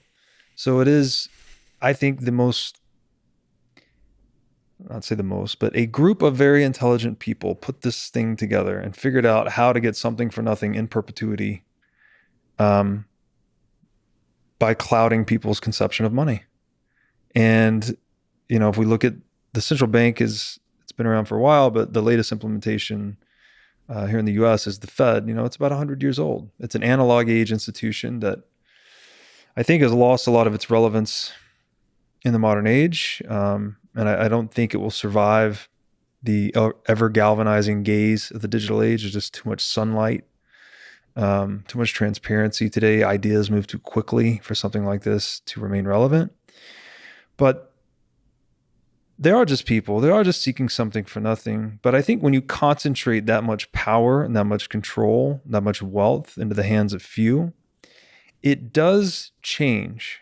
Hayek argued that the nature of power, again, it's something that we all sort of desire. To be completely powerless, you're really unhappy, right? If you're totally powerless, you're a slave. Someone else tells you what to do. You have no autonomy. It's miserable, right? So it makes the consolidation of power alluring, and that we want to protect ourselves from that slave state, let's say. But like many things, it can be taken too far. And when you concentrate power into too few hands, Hayek argues that it transforms. It becomes something much more intoxicating than it would be if it was held in a more distributed way. And I think that gets into a lot of these, I don't know if they call themselves elites or people call them elites or whatever, let's say shareholders of central banks, people participating in the World Economic Forum, things like this. They come, I guess the incentives, right? The incentive schema they're in is rewarding them constantly, telling them everything they're doing, saying, and thinking is correct because they just keep getting richer all the time. And it leads you closer to this definition of evil, which in the book Paradise Lost, Fridman said, evil is the force which believes its knowledge is complete. So these people become more and more convinced that they have the plan, or they have the course of action that will save the world, that if everyone would just listen to them, that they would lead us to the promised land, right? Whether this is Bill Gates saving us from a climate crisis, or any of these other economic policies that are targeted at a certain outcome, but almost always diverge almost perfectly from that outcome, creating its opposite effect.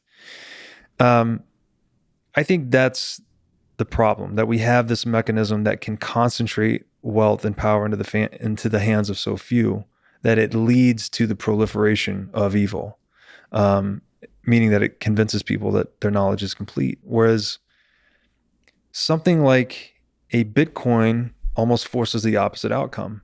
In a Bitcoin-denominated world, in a pure free market, the consumer is sovereign. So you cannot earn value in the world unless you are serving your fellow man, unless they have expressed through their buy and sell decisions in the marketplace, right? You've created a satisfaction of a particular want that they value so much. They've acquired so much of your good or service that you've become rich. You can only maintain that position of wealth so long as you continue to serve your fellow man. So it changes the incentives such that dominance in the world can no longer be paired with coercion. It has to be paired with competence. And that's how this, when we say Bitcoin fixes this, that's what we mean. Like, it restores that skin in the game, that balance of incentives and disincentives that help us properly navigate reality. And it prevents the buildup of systemic rot like we see with the central bank. What books? People love this question. And you're exceptionally well-read. You've explored all kinds of ideas. Is there some books, technical, fiction, philosophical, coloring books, children's books, had an impact on your life and you would maybe recommend to others that they should read? I think we mentioned a couple of them here today, but I think a really useful triplet of books that I've been recommending recently to help diffuse this materialist worldview of reality, where we still think in kind of the Newtonian model that it's atoms and cause and effect. And I'd first recommend Jordan Peterson's book, Maps of Meaning. It's a deep dive into mythology and how it's developed over the course of history and how it's reflected both in our social structures and our intrapsychic nature, really, and how they come to reflect one another in a way. Like the way we think, again, shapes the world, and then the way the world is shapes the way we think. That's an excellent book. It's a very dense and difficult read. Actually, this trilogy is pretty brutal. Probably take you a year to read, hours a day. The second one I mentioned earlier was Human Action by Mises. The ultimate tome on Austrian economics will help explicate this realm of relevance, I think, that economics truly is, where, again, there are things, and then these things become means or ends once we channel our purpose through them. So this realm of non-materialist relevance that I think is really important to grasping economics at a first principles level. I think that book lays it out tremendously. And then the last one would be, I think I mentioned this at the beginning, was that book Leela by Robert Pirsig, where he's, making the case that value is fundamental. And all of these books, they kind of all point to that, actually. They're pointing back to value being the fundamental thing, values expressed through moral action as being the fundamental substrate of reality. So it'll if you're like me, that I grew up quite scientific minded, it'll help diffuse some of that and maybe retrain you to the other side of reality. So you said these books are difficult. Maybe you can comment on which aspect is difficult. Is it just the technical nature? Is it the length? Is it the depth of the ideas, or how long it takes to integrate them? And more sort of importantly, is there recommendation, advice you can give on how to integrate these ideas, how to read, how to learn in this space? Is there, from your own life, like how do you enjoy taking in ideas? And this could be for these books, but also in the Bitcoin world and reading a bunch of different ideas written by others, just integrating stuff, even watching podcasts and all those kinds of things. Yeah, I'm a reader. I love to read. One of the most useful things I've ever done was take a speed reading course. I actually think there's a version of this available on Tim Ferriss's website. It's like a 30-minute speed reading course. It's all about eye movement. Instead of moving your eye continuously line over line, it's more about jumping, and your brain, you can train your brain to just absorb words in their totality versus kind of reading word by word. And also not, I haven't fully taken that journey actually, but I remember taking a few steps on that journey, realizing that I'm speaking inside my head. Yeah. I'm saying the words inside my head, and that's actually getting in the way. That's right. So there's a lot of little hacks like that. I maybe lazily, I'll have to, now that you mention, I'll have to revisit this. Yeah. But I have convinced myself that I don't need to read faster, because that's not ultimately the bottleneck. The bottleneck is in me thinking about stuff. In fact, I like reading really slowly, or so I convinced myself. Because ultimately it's not about gaining more information. It's about time spent thinking deeply. Yes. But maybe that's just me being very lazy, because yes, it's true, it's important to think deeply, but maybe I could speed up the consumption of information. Well, it's fun. I like to be dynamic, actually. So usually speed reading initially, and that diffused that internal dialogue for me, because when I was reading one word at a time, I was having that too. You almost get a feedback in your own head when you're reading the word out loud and it's clouding your thoughts. Yeah. If you're speed reading, you can't do that. Yeah. You're taking in groups of words at a time, so you can't internally verbalize it, I guess. And then I also am really big on annotating, underlining, writing in the margins. I prefer a physical book, but I also read the Kindle a lot because it's just so convenient. Anywhere you're waiting in line, or every night before bed, I'm reading my Kindle. And I also advocate rereading a lot. So if you found something that, struck you at a deep level, or you found particularly fascinating, like, you have to listen to that. That's your mind or your spirit's signal that is something meaningful to you. And you should, to your point, reread it, sit with it for a long time, write about it. And that becomes the ultimate triumvirate of synthesizing an idea, actually. If you can read about it and then write about it and then go and talk about it, you get this crystallization of understanding that's just not possible doing any one of the three or any two of the three. So definitely highly recommend people to do that. And in terms of how are those books difficult? I mean, in every way, they're all long books. In terms of density, I would say Leela is the least dense. Maybe Maps of Meaning. I don't know, but Maps of Meaning and Human Action are both extremely dense. But they're just, I had to read those books very slow. You just have to take your time with them. To give you an idea, with Jordan Peterson, he's said this a lot with Maps of Meaning. He spent 3 hours a day writing for 15 years to write that book. It's probably, I think it's a 600-page book. He said he estimates he rewrote every sentence in the book 50 times, 50, to try and get it, just perfected. And when you read these sentences, you can tell that he rewrote it 50 times. I've used actually Anki for spaced repetition. It's like it's an app. I'm not sure if you're familiar with it, but it allows you to load in facts or terms or entire paragraphs, and then it brings them, you review them every day, and then it brings them up less and less often over time as you show yourself being able to remember the thing that you wanted to memorize. And oftentimes when I'm reading, what I want to memorize is the key idea.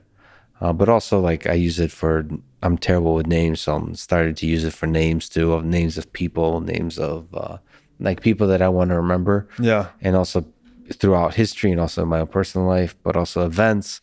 Dates to me are usually not important, but sometimes dates are really important. And so it's really useful. I recommend it highly. Naval, I think, mentioned a piece of software called Readwise or something like that. That I hope I'm saying that correctly. It's something like that.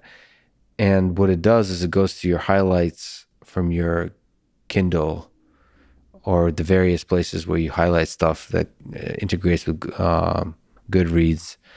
And it does the same kind of spaced repetition, but for things you've highlighted. That's super cool. It sends an email every day. It's been really, I recommend it highly because it sends, like, to me in email form, a selection of the things I've highlighted and previous things I've read. Wow. And it's like this weird, like, shock to your memory of that sprinkles, like, I have probably way too much Orwell in there. And it just kind of like, it brings you back. And these ideas because what you realize, depending on how you highlight, but at least for me, and I think it's probably true for a lot of people, the things you've highlighted had at that moment like an emotional impact on you. Yeah. And so, like, these things are just like hitting you hard again. Yeah. It's like, whoa. It might not be meaningful to anyone else except you, and it's something I recommend. You never know with these like hacks or tools and so on, like what's actually BS and what is amazing, and that one is kind of amazing. So, at least for me, it works for me and Naval. I think he's the one. Readwise, you said. Readwise, yeah, or something close to that. Yeah, it could be read something else, like Read Wealth or something. The one other thing I really like, and this is more of a new one, is I used to always listen to music at the gym, but now I've just, because I'm so backlogged on podcasts, right? There's so many. I exclusively listen to podcasts when I'm walking or when I'm at the gym, anytime I'm doing something that I can't, read, basically. And I think there's something really special about exercise and ideation. I mean, I don't know if this happens to everyone, but my creative juices just go ballistic when I'm at the gym. Like, I hit a certain point of, I guess, heart rate, and you're sweating enough, then the ideas just start to flow. Yeah. So I'm basically at the gym now listening to podcasts, exercising as fast as I can to try to get to that state of, where you're just strenuous exercise, I guess you would say. And then I'm end up typing notes into my phone as fast as I can with all these ideas that are flowing. So I've created a lot of good writing out of that. Yeah, it's kind of work. So I do running quite a bit. So running outside, and I'll listen to. Okay, I told myself this has been going on for about a year. Is I only listen like to stuff that's either World War II or World War One related. So Hitler, Stalin, like difficult historical stuff, and also listen to brown noise. So those are the two modes. So brown noise helps me. It's like white noise, but like deeper, I guess. It helps me remove the world. At the gym, there's a lot of distractions. When you're running, there's a lot of distractions. It helps me remove the world. So one, I'll be listening to difficult historical ideas, and then when my mind is all of a sudden starting to generate ideas, I'll listen to brown noise, and I'll then force myself to think. It's kind of it's meditative in a sense, and your mind wants to be lazy. You want to it's hard, man, for like running and thinking, in the sense that some of the ideas that come into your head are pretty heavy. It's about your own life. It's your own demons come in there, Yeah. but also just difficult ideas that require you thinking through and persevering through that, like not letting yourself get lazy and like thinking through it has been really for me rewarding in the same way that you're saying it is for you. It's true that like podcasts and music, like shallow, like funny podcasts or music have been a kind of filler distraction. But informational podcasts, like podcasts that have some depths of ideas or audiobooks, have been truly rewarding. I try to listen now less and less to podcasts that are just fun, because I feel like I enjoy it too much and I don't allow my mind to get bored and to think through stuff, to explore ideas. It's so easy to fill the space that usually would be filled with thought, and instead fill it with fun podcasts. Like there's a bunch of comedy podcasts I really enjoy. So there's value to that, of course, but you have to realize it's entertainment. It's not. It's not. You don't get much value except entertainment. Right. And there's utility to the boredom too, I think, where to give your mind the space, I guess your subconscious, maybe the space to chew on some of these problems, right? Where you've imbibed so much knowledge, you've highlighted and thought about something, but then you need to stop thinking about it for a while and let it marinate in the subconscious. And then, these flashes of insight that people have described, sometimes I get them in the middle of the night, like I just wake up from a dream and have them and I got to write it down, or sometimes it's in nature, taking a walk. But I think that's very important too. We can't just brute force our way into understanding. There's this interplay between kind of the brute force reading intake and then just relaxing, meditating, sleeping, being bored, letting your subconscious do the heavy lifting. And there's like you should be aware of the fact that there's a war for your attention going on. So there's a lot of there's been better and better and better mechanisms that are designed to steal your attention. So I kind of see it as a war zone between my right for boredom and the internet wanting your attention. In fact, Clubhouse as an app has been, I'm probably not going to use Clubhouse much anymore, because there's some aspect of my own inner loneliness and whatever it is that pulled me into Clubhouse a little bit too much, to where it robbed me from that lonely time alone where I sit and listen to Bruce Springsteen and think about life. Right. So I want to. That's way more important. That's way well, yeah. At least it's all in balance, because there is a Clubhouse, like a lot of these social networks, when used right, can be a way to discover new ideas, new people. But the boredom and just being alone with your thoughts is priceless. Absolutely. And you got to know yourself, right? Like, it took me a long time to realize I need solitude. Yeah. Like, just how I'm wired, how I'm built. I need like an hour a day solitude. So you got to listen to that part of yourself. You might be compromising something like that, where you feel like you always need to be with your girlfriend or whatever it may be, but I would suggest listening to that voice. Yeah, I try to remember things that made me feel good over time, like long-term had positive impact and long-term had negative impact, and do more of the former and less of the latter. Yeah. We don't often think like that. We talked offline about like carnivore diets, for example. I try to remember that carbs don't make me feel good. Yeah. In the moment, it's hard to remember that. It's hard. But you have to remember that that's the case. And in the same way, exercise, it's hard to remember that exercise makes me feel good. Like Especially when it's time to go to the gym, right? especially when it's time to go to the gym. But you should remember that, because the kind of person you are without exercise, for me, just like he's beautifully said, that you have to know yourself. The kind of person I am without exercise is a less good person, a person I'm less proud of. Yeah. The food thing is so hard, by the way. I still, I can't tell you how many times I've learned the lesson, like, don't eat that. But then, you go a few weeks of not eating whatever that is, and you're feeling good. Yeah. And then you're, I don't know, something creeps up inside you, like, you could just have one, or you could just do this. But for me, it's sugar. Like, sugar just makes me feel terrible.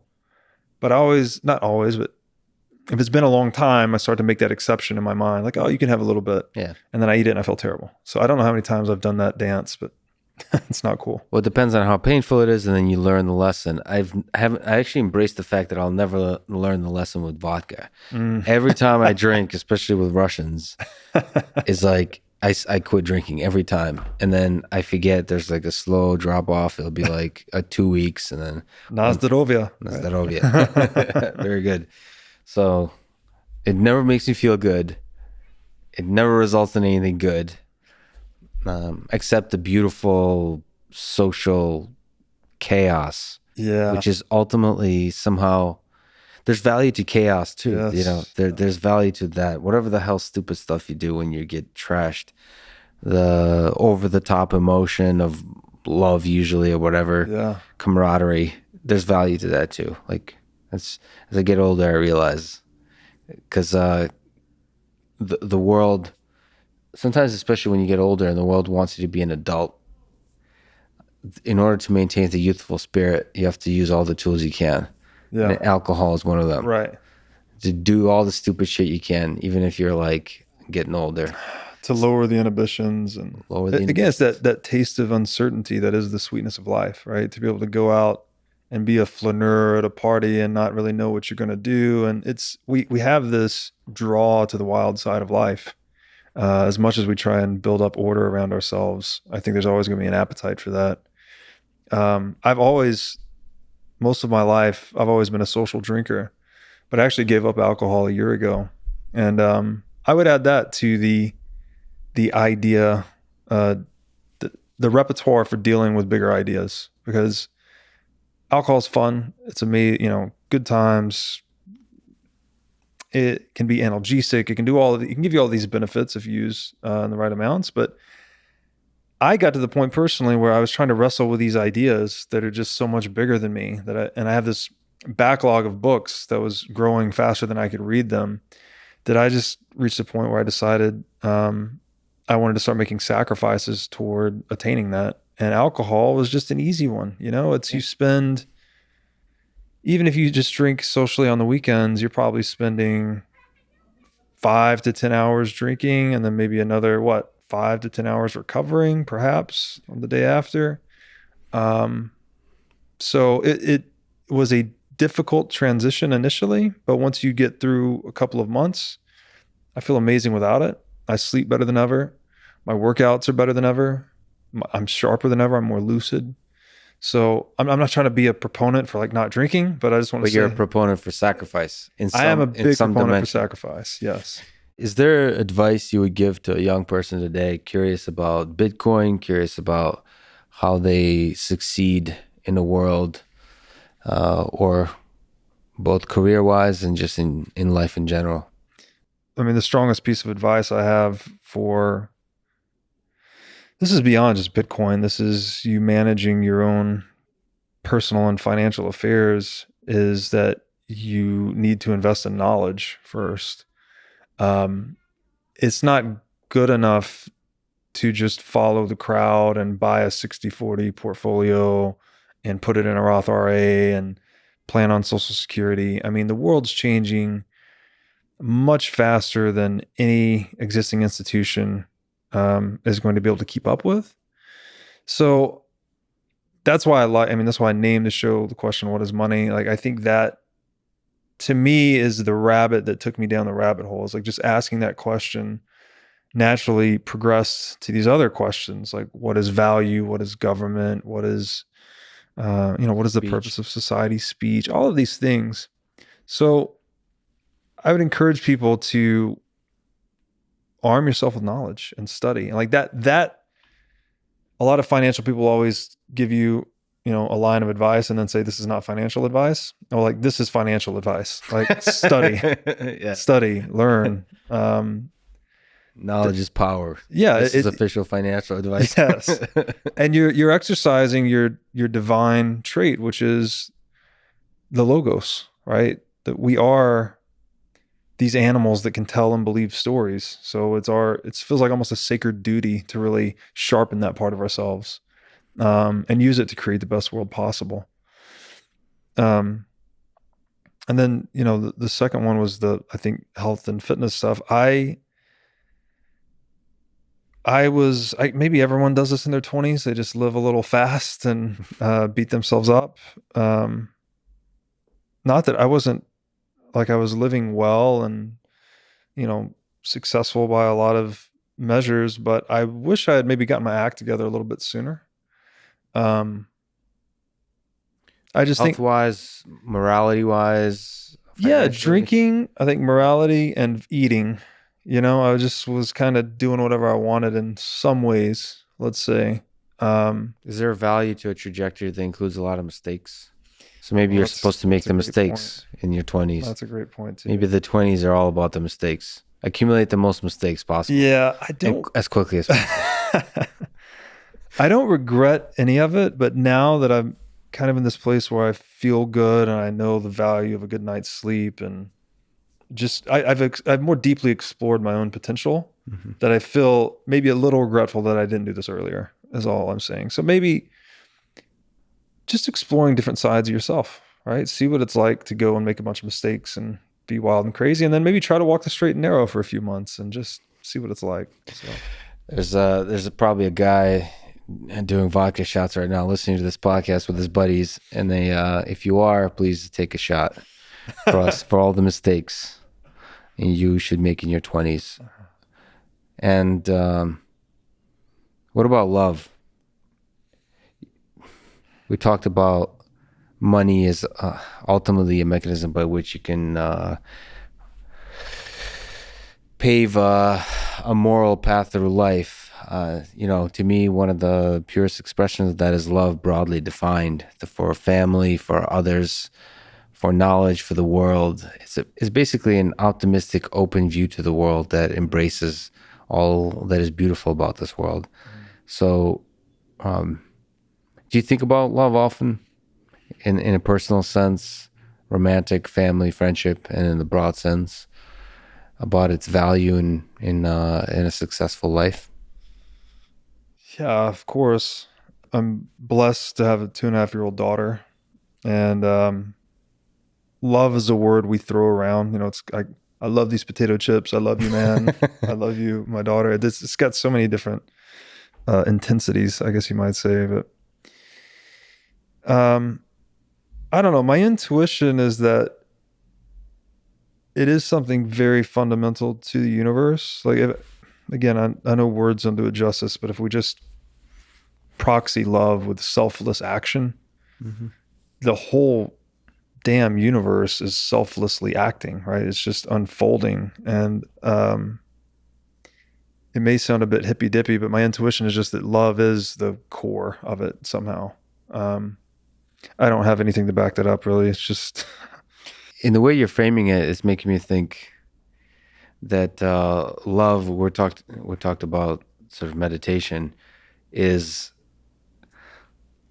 as opposed to thinking from an egocentric perspective of you, the individual operating in this world, is allowing you to be empathetic towards the world, and thereby think of the universe, think of the world acting through you. Almost like accepting this notion that ideas have you don't have ideas. that's right. That you're not existing in the universe is existing through you. It's sort of like that's what selfless in that context means, is like embracing that thought. And that's a weird thought. It's a weird thought that we're just here for a little bit of time. These meat vehicles, receptacles, and this much bigger thing is just using us, not in a malevolent way, but just like a river flows, is using us to create more and more beautiful things. Yes. Yes, more and more beautiful things. We are the universe experiencing itself, Yeah. frankly, right? So That's a trippy thought, man. yeah.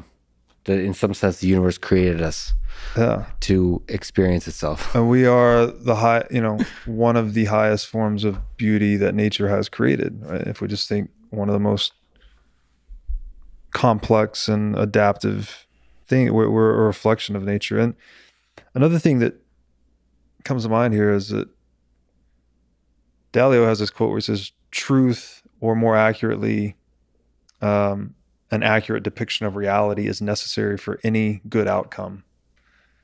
So when we think that love or value is primary, I think that too reinforces this thesis that acting out of love or acting out of proper moral action, you're best reflecting the fundamental nature of reality. Mm-hmm. Therefore, you're best creating the best possible outcomes or the things of the most beauty, whether that's your artistic expression, your children, your business, whatever it is. And, Jordan Peterson goes deep into that, where you have to listen to that sense of meaning in your life, or you might have some decision on paper that's so great this way, but your heart says no, your heart says otherwise. I've tried to listen to my heart throughout, and I think that creates the best outcomes. But nevertheless, does it make you sad that you, in particular, Robert, are going to be dead pretty soon? We talk about scarcity. One of the certain things that ensure the scarcity of the human experience is the fact that you and your consciousness are going to be done. They have a deadline. Only time and Bitcoin are absolutely scarce. I'm fortunate that when I guess I got started on this philosophical journey a bit when I was younger, but I got into Musashi and Sun Tzu quite a bit. Musashi wrote the Book of Five Rings. Sun Tzu wrote The Art of War. And one of the things that, these guys were just absolute beasts. They lived and died by the sword, and they were just very great equanimity about all things in life. And I also found this kind of in the Stoic philosophy, where they just are very cool with everything. And one of the lines there is that the way of the warrior is the resolute acceptance of death. And so I've always tried to think about that. Like, of course, I experience fear. I experience, everything that you do in a meat suit, right? Like anxiety and all the things. But I always try to have that higher order view of myself, and that it's just a certain experience occurring at a certain level, but it shouldn't override your kind of highest order self. That's just resolutely accepted death, and that this is your one play in life. So hopefully that propels me towards proper action. I think scarcity cannot help but lead to something good. Just like with this conversation, sadly, must come to an end. The scarcity of it is what makes it beautiful. So, Robert, this was one of my favorite conversations, philosophically and in every other level. Just the ideas and the way you express them around Bitcoin, around morality, around money, has been really inspiring and really educational. And I'm glad you're out there fighting the good fight. And I'm glad you wasting all of this time with me. It was really fun. And thank you for coming down to Texas and having some good old brisket together. This is really fun, man. This is awesome, Lex. Thanks for having me, man. Thanks for listening to this conversation with Robert Breedlove. And thank you to Fundrise, Element, Monkpack, and BetterHelp. Check them out in the description to support this podcast. And now, let me leave you with some words from Nassim Nicholas Taleb. Antifragility is beyond resilience or robustness. The resilient resists shocks and stay the same. The antifragile gets better. Thank you for listening, and hope to see you next time.